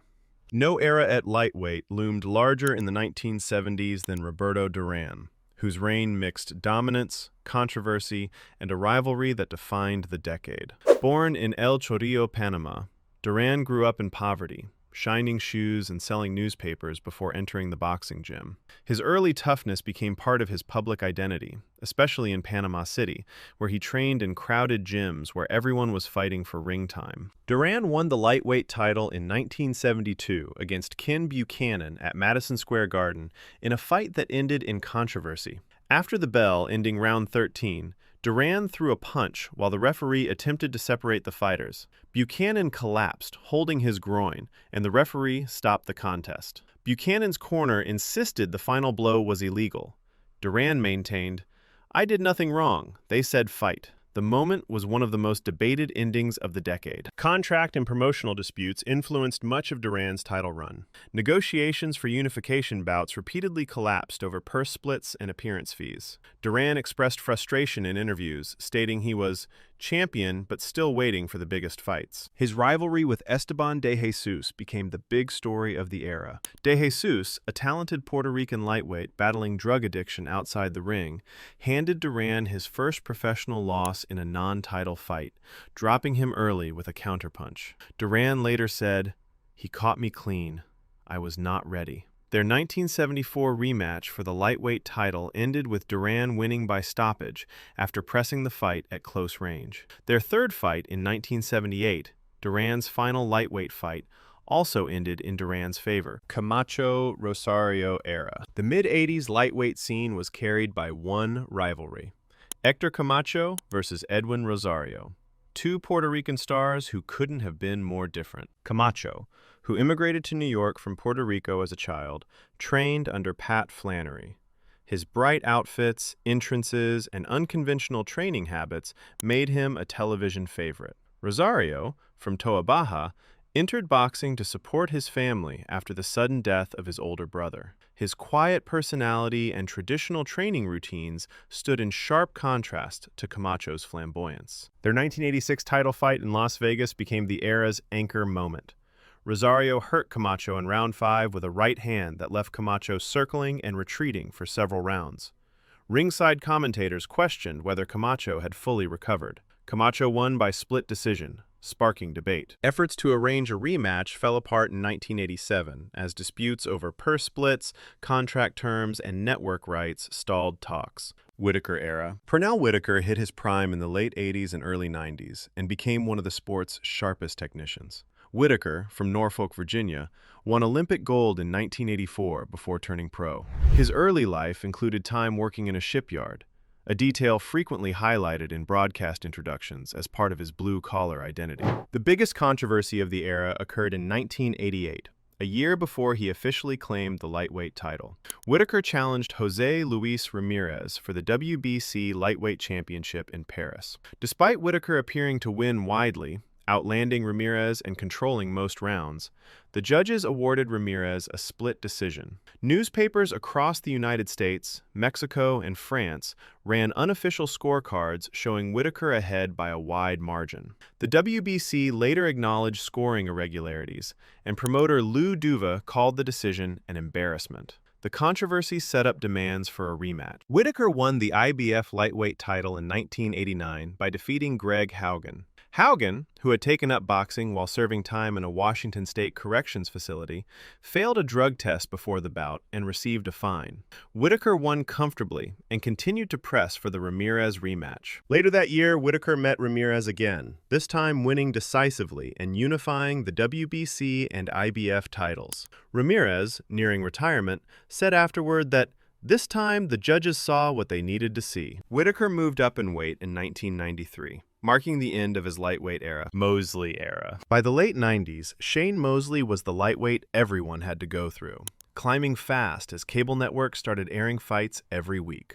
Raised in Pomona, California, Mosley worked in his father Jack's auto detailing shop before committing to boxing full-time. His early rise lined up with the boom in ESPN and USA Network fight shows, which put him on TV all the time. Mosley captured the IBF lightweight title in 1997 by defeating Philip Holliday, a South African champion known for high-altitude training in the Drakensberg Mountains. Holliday entered with 21 consecutive victories. Mosley won a unanimous decision and became widely recognized as a major American lightweight force. A defining moment came in Mosley's 1998 title defense against veteran John Molina.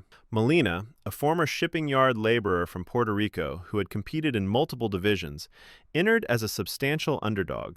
In the 7th round, he caught Mosley with a counter right hand that briefly stunned him, prompting visible concern from Mosley's corner. Mosley recovered and won clearly, but Molina remarked afterward that Mosley had to respect the old man tonight. Through 1998 and 1999, Mosley remained active, with frequent defenses scheduled around cable network programming needs. Multiple attempts at unification failed due to disagreements among sanctioning bodies regarding mandatory challengers and network-exclusive broadcast agreements. Mosley vacated the lightweight title in 1999 to pursue higher revenue opportunities at welterweight. Corrales-Castillo era. The Corrales-Castillo rivalry erupted in 2004 to 2005, producing one of boxing's wildest modern moments, even though the feud barely lasted 2 fights. Corrales, raised in Sacramento, California, fell into legal trouble as a teenager, and later credited boxing with redirecting his life. After serving a jail sentence, he returned to the sport with renewed focus under longtime trainer Joe Goosen. Castillo, from Sonora, Mexico, developed through years spent sparring with Julio Cesar Chavez, linking him directly to the style and culture of Mexico's most iconic champion. Their first fight in May 2005 became a historic moment.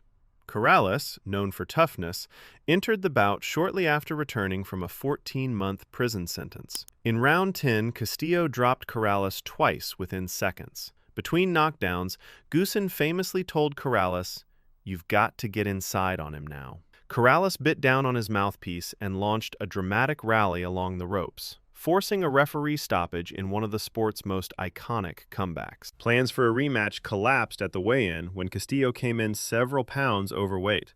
Corrales refused to proceed despite financial incentives, citing safety concerns. Negotiations for a third fight ended when Castillo again failed to make weight. Linares-Garcia era. As global matchmaking became the norm in the late 2000s, Jorge Linares steadied the division, while rising names like Ryan Garcia built star power online. Jorge Linares, born in Barinas, Venezuela, relocated to Japan as a teenager under the guidance of promoter Akihiko Honda. He became a fixture on Tokyo fight cards broadcast on Fuji TV, developing both his craft and a strong Japanese fan base. His lightweight title run featured defenses across the United States, the United Kingdom, and Japan. A defining moment of the era occurred in 2018 when Linares faced Vasily Lomachenko at Madison Square Garden.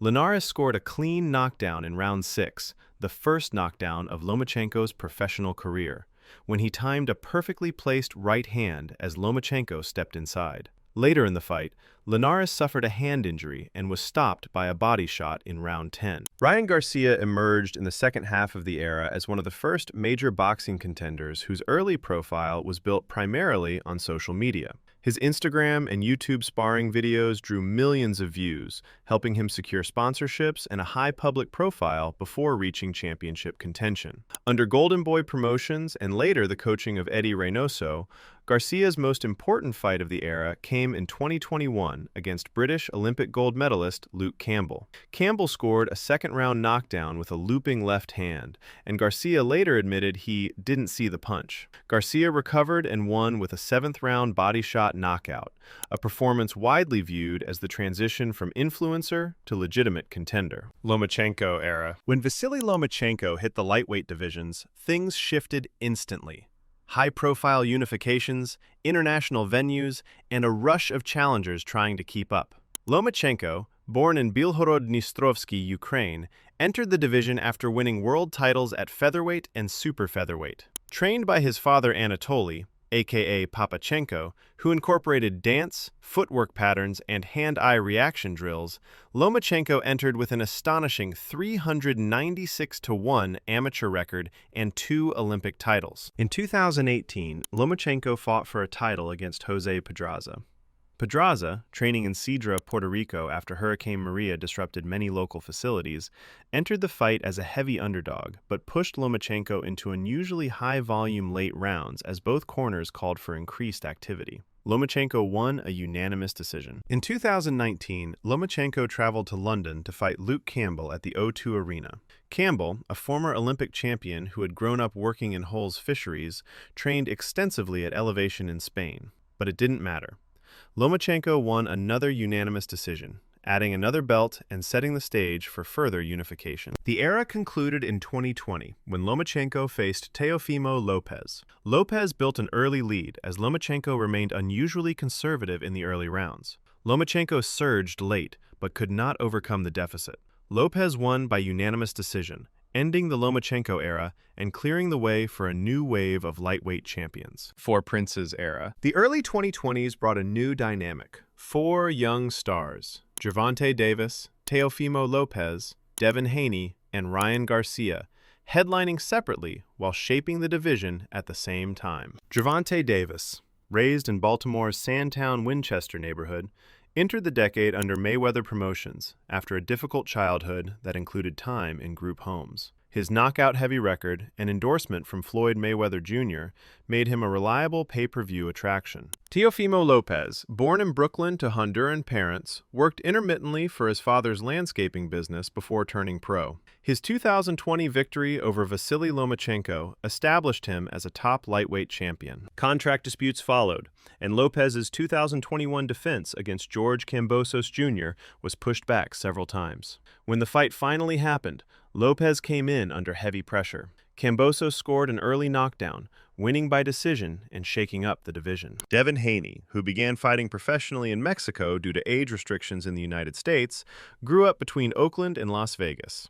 Managed by his father, Bill Haney, he secured the WBC lightweight title through mandatory designations and consistent defenses. Haney's defining achievement came in 2022 when he traveled to Melbourne and defeated George Kambosos Jr. to become the undisputed lightweight champion. Ryan Garcia's fast-growing profile eventually collided with Gervonta Davis, creating one of the biggest non-title events of the decade. The matchup blended two huge followings: Davis's established drawing power and Garcia's massive online audience, and carried the kind of hype usually reserved for championship fights. When they met in 2023, the bout became a major cultural moment, drawing enormous attention from both boxing fans and mainstream viewers. Inside the ring, Davis controlled the pace early, using timing and counter shots to slow Garcia's aggression.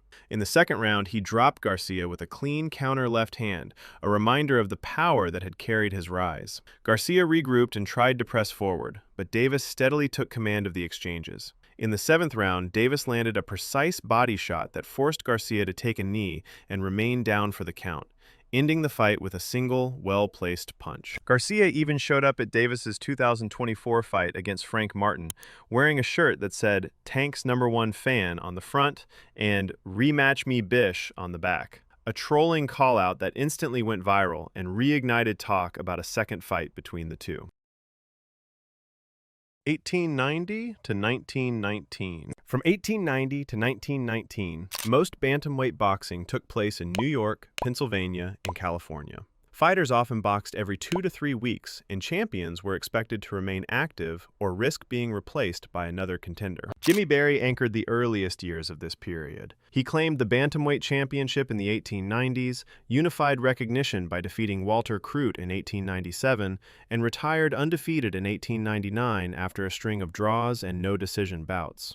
As the new century opened, Berry was already out of the picture, and a new crop of fighters were fighting for recognition, setting the stage for Johnny Coulon's rise as world bantamweight champion in 1910. A decisive shift came in 1914, when Baltimore's Kid Williams stopped Coulon in Vernon, California, in a bout widely reported as a world title fight.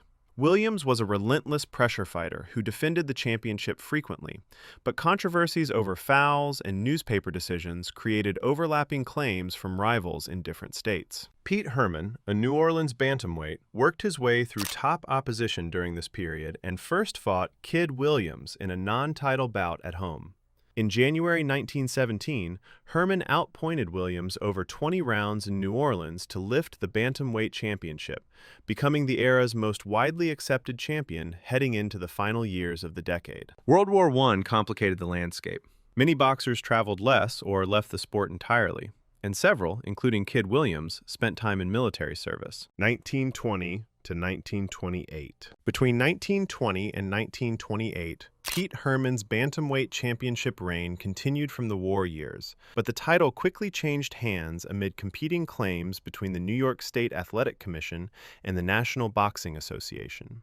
Herman frequently defended across the southern United States, but New York sanctioning increasingly dictated the official lineal champion. Joe Lynch dethroned Herman on December 22, 1920, at Madison Square Garden in a 15-round decision that the New York Commission recognized as for the world title. Lynch reclaimed the championship decisively after earlier non-title meetings and was publicly declared the recognized champion. Lynch's reign included defenses against contenders like Memphis Pal Moore and Midget Smith, but hand injuries and weight issues caused occasional postponements. In 1922, he lost the title to Johnny Buff in a 15-round decision at Madison Square Garden, with Buff scoring a knockdown in the early rounds. Buff's championship lasted less than a year. In 1923, Frankie Gennaro, a former flyweight champion who had struggled to make the lower weight, challenged and outpointed Buff in a title bout. Frankie then lost decisions to contenders like Charlie Phil Rosenberg, and no single fighter held undisputed recognition. Panama Al Brown began rising late in the decade, defeating top opposition in Europe and the U.S. 1929 to 1935. From 1929 to 1935, Panama Al Brown dominated the bantamweight division with an extended reign as the first Latin American world champion and one of its most nomadic title holders. Brown captured the vacant New York State Athletic Commission and lineal bantamweight titles in June 1929 by defeating Gregorio Vidal at Queensboro Stadium in Long Island. He quickly added the NBA title by disqualifying Johnny Erickson in 1930 and unified further by outpointing Eugene Huot later that year, cementing recognition across major U.S. commissions. Brown defended across the United States and Europe, becoming a regular headliner in France and Spain under varying local rules. In Paris, he formed a close association with writer Jean Cocteau, who financed training camps and promoted exhibitions as social events. Brown's flamboyant lifestyle drew attention. He missed weigh-ins and disappeared between bouts, yet still racked up defenses in Montreal, London, and Milan. In 1929, Brown lost a 10-round decision to lightweight Al Singer at Madison Square Garden, but the contract excluded title stakes, so his championship remained intact. In June 1935, Brown lost his titles to Baltazar Sanchili by 15-round decision in Valencia, Spain, following a non-title loss to the Spaniard months earlier. Brown attempted a comeback, regaining the vacant IBU title over Sanchili in Paris in 1938, but by then, the NBA and NYSAC lines had moved to Puerto Rico's Sixto Escobar. Brown never fully regained world recognition at 118 pounds, having defended on 3 continents during his peak years, 1936 to 1949. By 1936, Puerto Rico's Sixto Escobar had emerged as a world bantamweight champion after defeating Pete Sandstole in Montreal to claim the NBA version of the title. Escobar turned professional at age 15 and was known for year-round training and abstaining from alcohol, habits that set him apart. He defended successfully in New York and Puerto Rico, but struggled with full unification. In 1938, Escobar lost his NBA title to Harry Jeffra by 15-round decision at Madison Square Garden in a nationally broadcast bout. Newspapers split on the close rounds, publishing scorecards the next day, but Jeffra took the verdict in most recognition. Jeffra's reign ended when he enlisted in the U.S. Army in 1941 amid World War II. With no defenses and no return scheduled, commissions vacated the title, creating a tournament. Manuel Ortiz won the California version in 1942 by outpointing Luis Salica and gradually unified recognition with NBA sanctioning. Wartime travel restrictions kept Ortiz's defenses mostly on the West Coast, where he fought challengers like Nacho Beristain and Jackie Patterson repeatedly with short turnarounds. He trained obsessively, with long runs and extended sparring, maintaining activity despite hand injuries that caused cancellations. In 1947, Ortiz lost the title to Harold Dade at the Olympic Auditorium in Los Angeles. Dade, a former Marine, won a close decision and became champion immediately after discharge. Ortiz regained the belt 2 months later in a rematch at the same venue. Ortiz's later defenses included a split with Carlos Chavez, who briefly held featherweight aspirations. By 1949, accumulating hand damage from cortisone treatments and 19 total title fights slowed Ortiz, but his record of defenses remains unmatched in bantamweight history. 1950 to 1959. Manuel Ortiz held the bantamweight title into the early 1950s before a new generation of international champions took over from Mexico, Australia, and Europe. Ortiz remained champion until 1950, when he lost the NBA title to Mexico's Lauro Salas by split decision in Los Angeles. Salas, a part-time barber who trained at night, demanded flat guarantees over percentages and defended regionally while negotiating unification. In 1952, Australia's Jimmy Carruthers dethroned Salas by 15-round decision at the Olympic Auditorium, becoming the country's first bantamweight world champion. Carruthers trained in isolation with few local sparring partners and made one U.S. defense before returning home triumphant. The title returned to Mexico in 1955 when Raul Raton Macias stopped Chamrun Songkhitrat in the 11th for the vacant NBA belt at San Francisco's Cow Palace. Macias became a national sensation, drawing military escorts after fan riots followed his defenses. Macias lost his undisputed status in 1957 to Alphonse Halimi by unanimous decision at Los Angeles' Wrigley Field, unifying the NBA and other lines despite Macias's early aggression. The French-Algerian Halimi defended across Europe and North Africa under varying rules. In 1959, Halimi dropped the title to Italy's Mario Diagata by 15-round decision in Bangkok. Diagata, who was deaf and used written instructions with trainers, became one of boxing's first hearing-impaired world champions before losing the belt back to Halimi months later. 1960 to 1975. The 1960s and early 1970s brought Mexican dominance to the bantamweight division, highlighted by explosive knockouts and rapid title changes among stars like Eder Joffre, Fighting Harada, and Ruben Olivares. Brazil's Eder Joffre unified the division in 1962 by knocking out Pone Kingpech in Bangkok, then defended with brutal stoppages of Harada and others before health issues forced retirement. Japan's Masahiko Fighting Harada won the vacant title in 1965 and held it until Lionel Rose, Australia's first Indigenous world champion, outpointed him in Tokyo in 1968 amid massive celebrations down under. Ruben Olivares, Mexico's most popular fighter, captured the undisputed championship from Rose on August 22, 1969, at the Forum in Inglewood with a fifth-round knockout. Raised in poverty, Olivares fought with ferocious body punching, but took extended breaks between bouts, sometimes linked to personal troubles, including alcohol. Olivares lost the title later in 1969 to Chucho Castillo in Los Angeles after 3 knockdowns following a short training camp.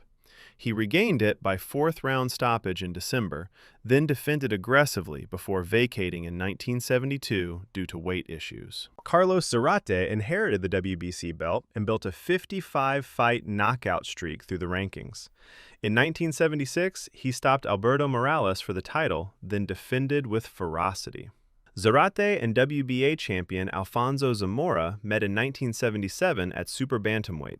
Both hit the canvas before Zarate's fourth-round knockout settled the Battle of the Z-Boys. 1976 to 1999. The late 1970s through 1990s saw bantamweight titles fragment across sanctioning bodies as action shifted overseas to Mexico, Japan, South Korea, and Thailand, while U.S. television interest waned. Lupe Pintor claimed the WBC title in 1978 by outpointing Carlos Zarate in Mexico City, then defended against international challengers like Johnny Owen and Alberto Davila.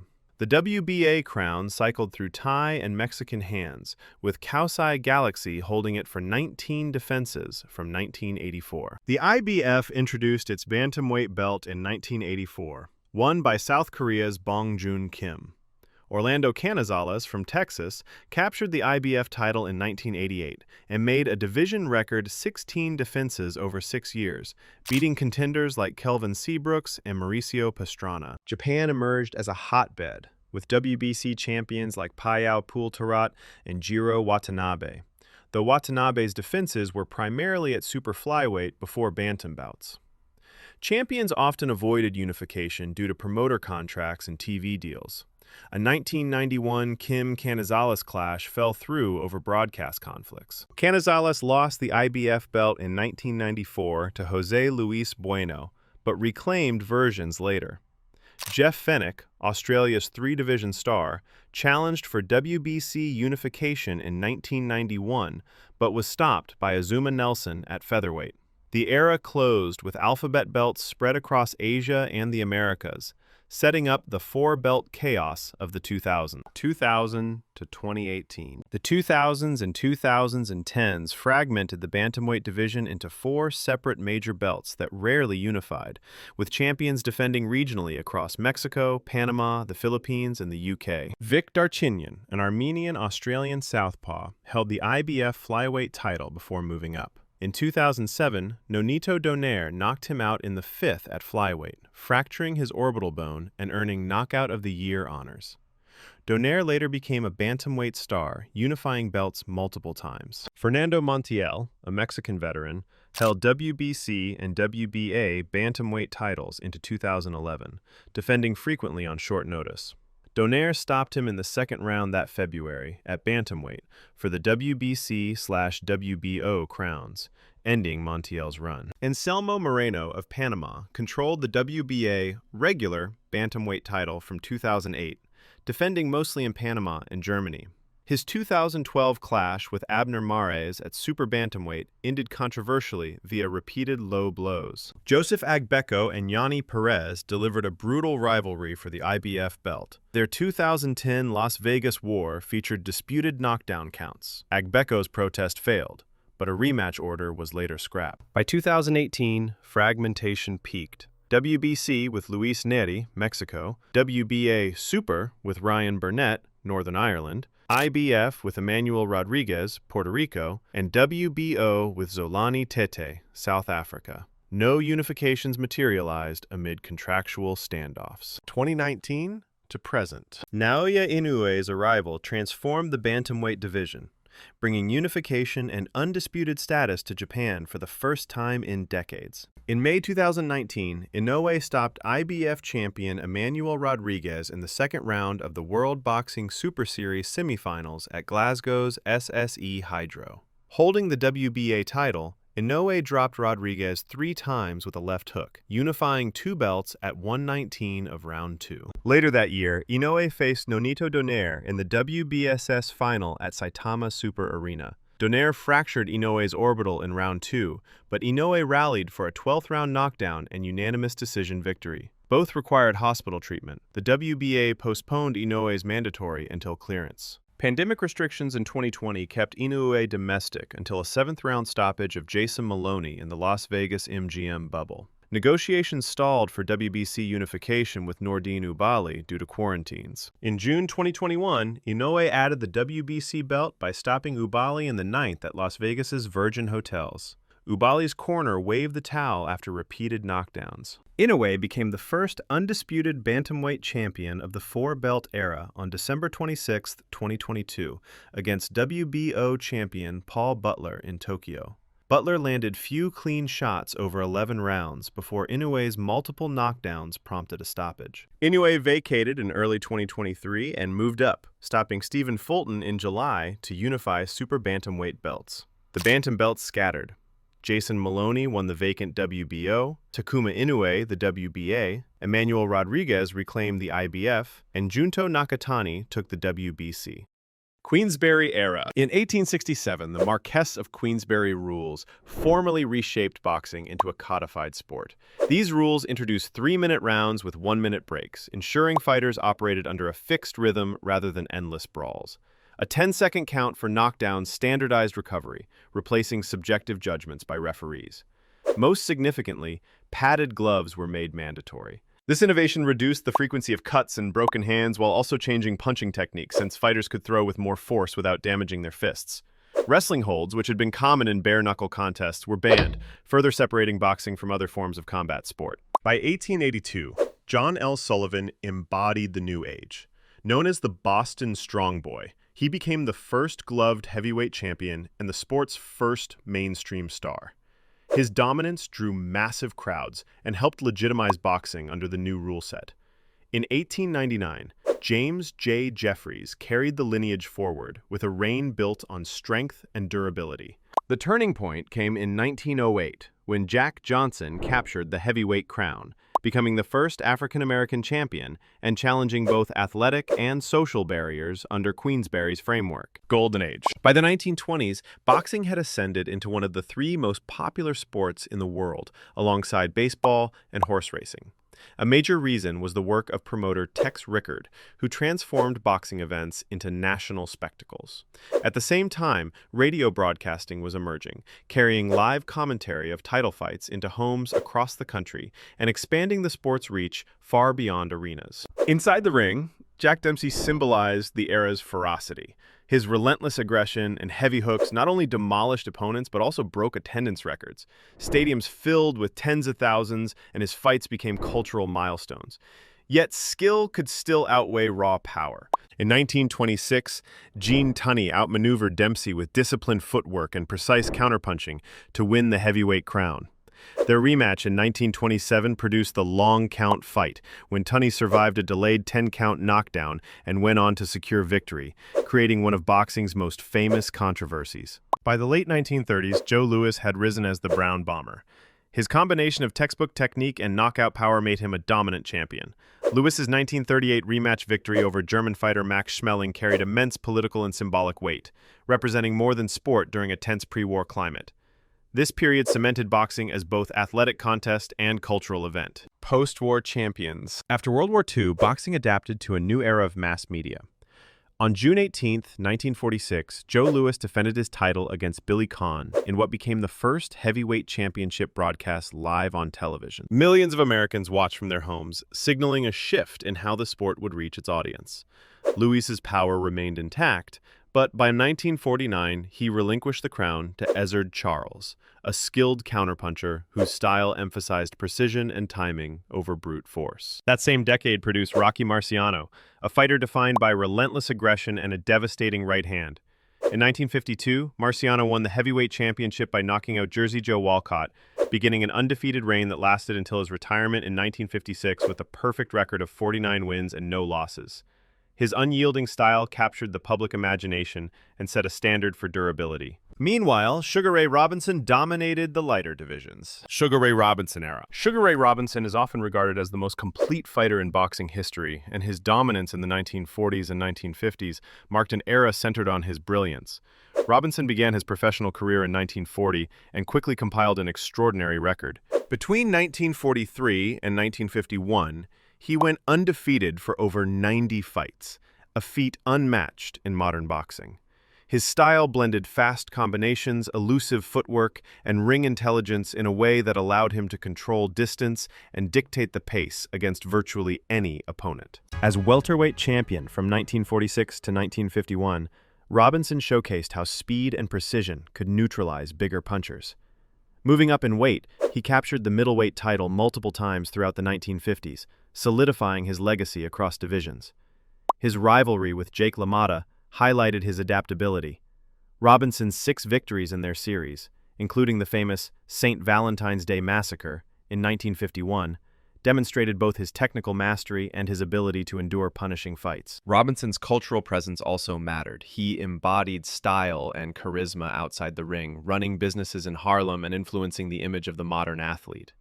His combination of dominance, versatility, and flair earned him recognition as boxing's first true pound-for-pound king. Ali era. In 1960, Cassius Clay won Olympic gold in Rome, introducing himself as a new force in boxing.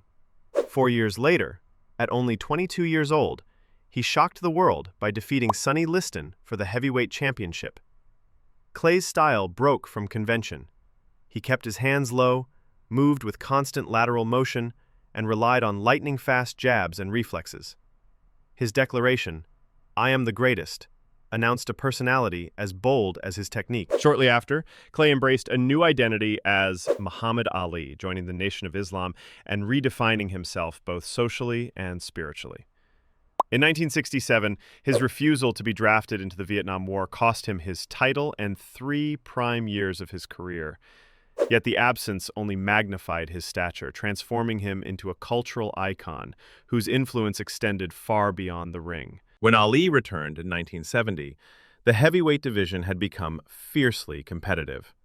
His trilogy with Joe Frazier produced the Fight of the Century in 1971, which Ali lost, and the Thrilla in Manila in 1975, a brutal contest that ended with Frazier's corner stopping the fight. In 1974, Ali faced George Foreman in Zaire in the Rumble in the Jungle.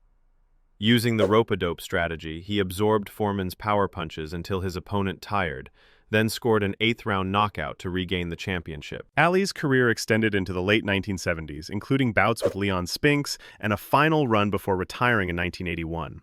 His era fused athletic excellence with political and cultural resonance, making him both a dominant champion and a symbol of resistance and change. Four Kings era. The 1980s middleweight and welterweight divisions were defined by 4 fighters whose rivalries elevated boxing to unprecedented levels. Roberto Duran, Thomas Hearns, Sugar Ray Leonard, and Marvin Hagler. Each brought a unique style that contrasted sharply with the others, producing some of the most memorable battles in modern boxing. Roberto Duran, known as Hands of Stone, had already established himself as a dominant lightweight before moving up in weight. His ferocious inside fighting and resilience made him a threat to any opponent. In 1980, he defeated Sugar Ray Leonard in Montreal, shocking the boxing world.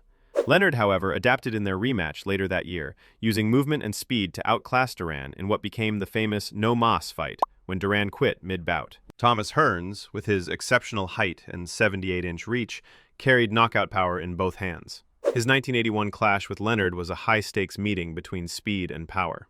Leonard rallied late, stopping Hearns in the 14th round. Marvin Hagler, reigning as middleweight champion, brought durability and relentless pressure. His 1985 fight against Hearns lasted only 3 rounds, but is remembered as one of the most explosive contests in boxing history. The Leonard-Hagler fight in 1987 capped the era. Leonard's tactical execution edged a narrow decision, a verdict still debated today. Together, the four kings fought each other in a web of rivalries that kept public attention fixed on the sport, showcasing contrasting styles at their highest level. Tyson's rise. In 1986, Mike Tyson emerged as the youngest heavyweight champion in history at just 20 years old, defeating Trevor Berbick in 2 rounds.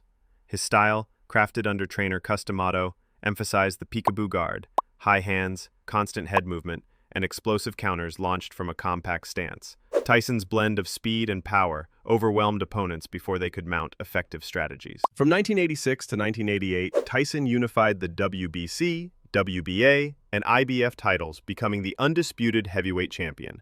His fights often ended in the early rounds, creating an aura of inevitability around his presence in the ring. Tyson's 91-second knockout of Michael Spinks in 1988 became one of the most famous moments in boxing history, demonstrating both his destructive force and the psychological impact he carried into bouts. Tyson's appeal extended globally. He revitalized the heavyweight division with an image of raw aggression, contrasting sharply with the drawn-out contests of prior champions.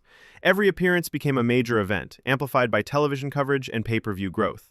By the late 1980s, Tyson had established himself as the most feared fighter in the world, representing both the pinnacle of heavyweight dominance and the sport's shift toward a faster-paced, media-driven spectacle. 90s heavyweights. On February 11th, 1990, Mike Tyson's aura of invincibility was shattered. In Tokyo, underdog James "Buster" Douglas outboxed and eventually knocked Tyson out in the 10th round, producing one of the greatest upsets in sports history. The loss opened the heavyweight division to new contenders and marked the end of Tyson's initial reign. Evander Holyfield soon rose to prominence. Nicknamed the Real Deal, Holyfield became heavyweight champion in 1990 and defended his title with a combination of toughness and stamina.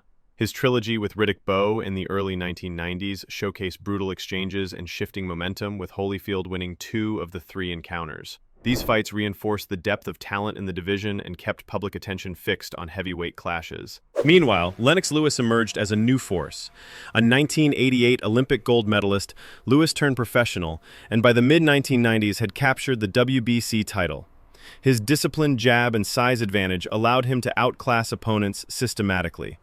By the late decade, Lewis unified the heavyweight titles by defeating Holyfield in their 1999 rematch, cementing his position as the dominant champion moving into the 2000s.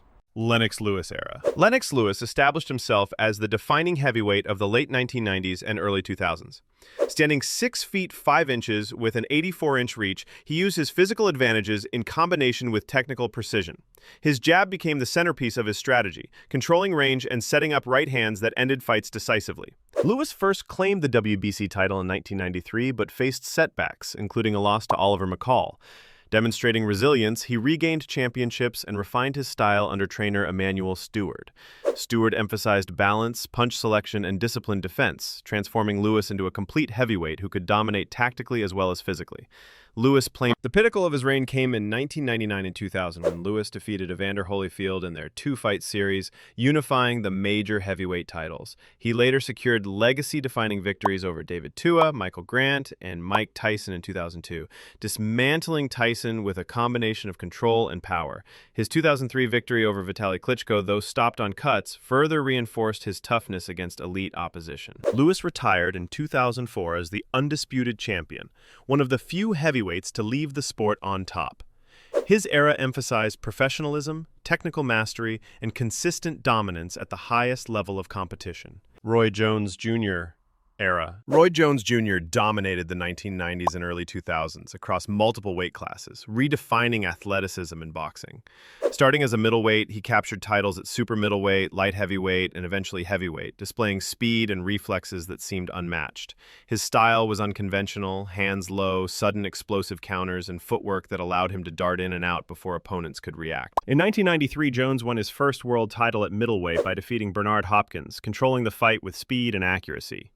He moved up to super middleweight and scored decisive victories, including a showcase against James Toney in 1994, where his dominance solidified him as one of the best pound-for-pound fighters. At light heavyweight, Jones unified titles and defended them throughout the late 1990s, often making elite opponents appear overmatched. His most remarkable achievement came in 2003, when he defeated John Ruiz to win a heavyweight title. This made Jones the first former middleweight champion in over 100 years to capture a heavyweight belt.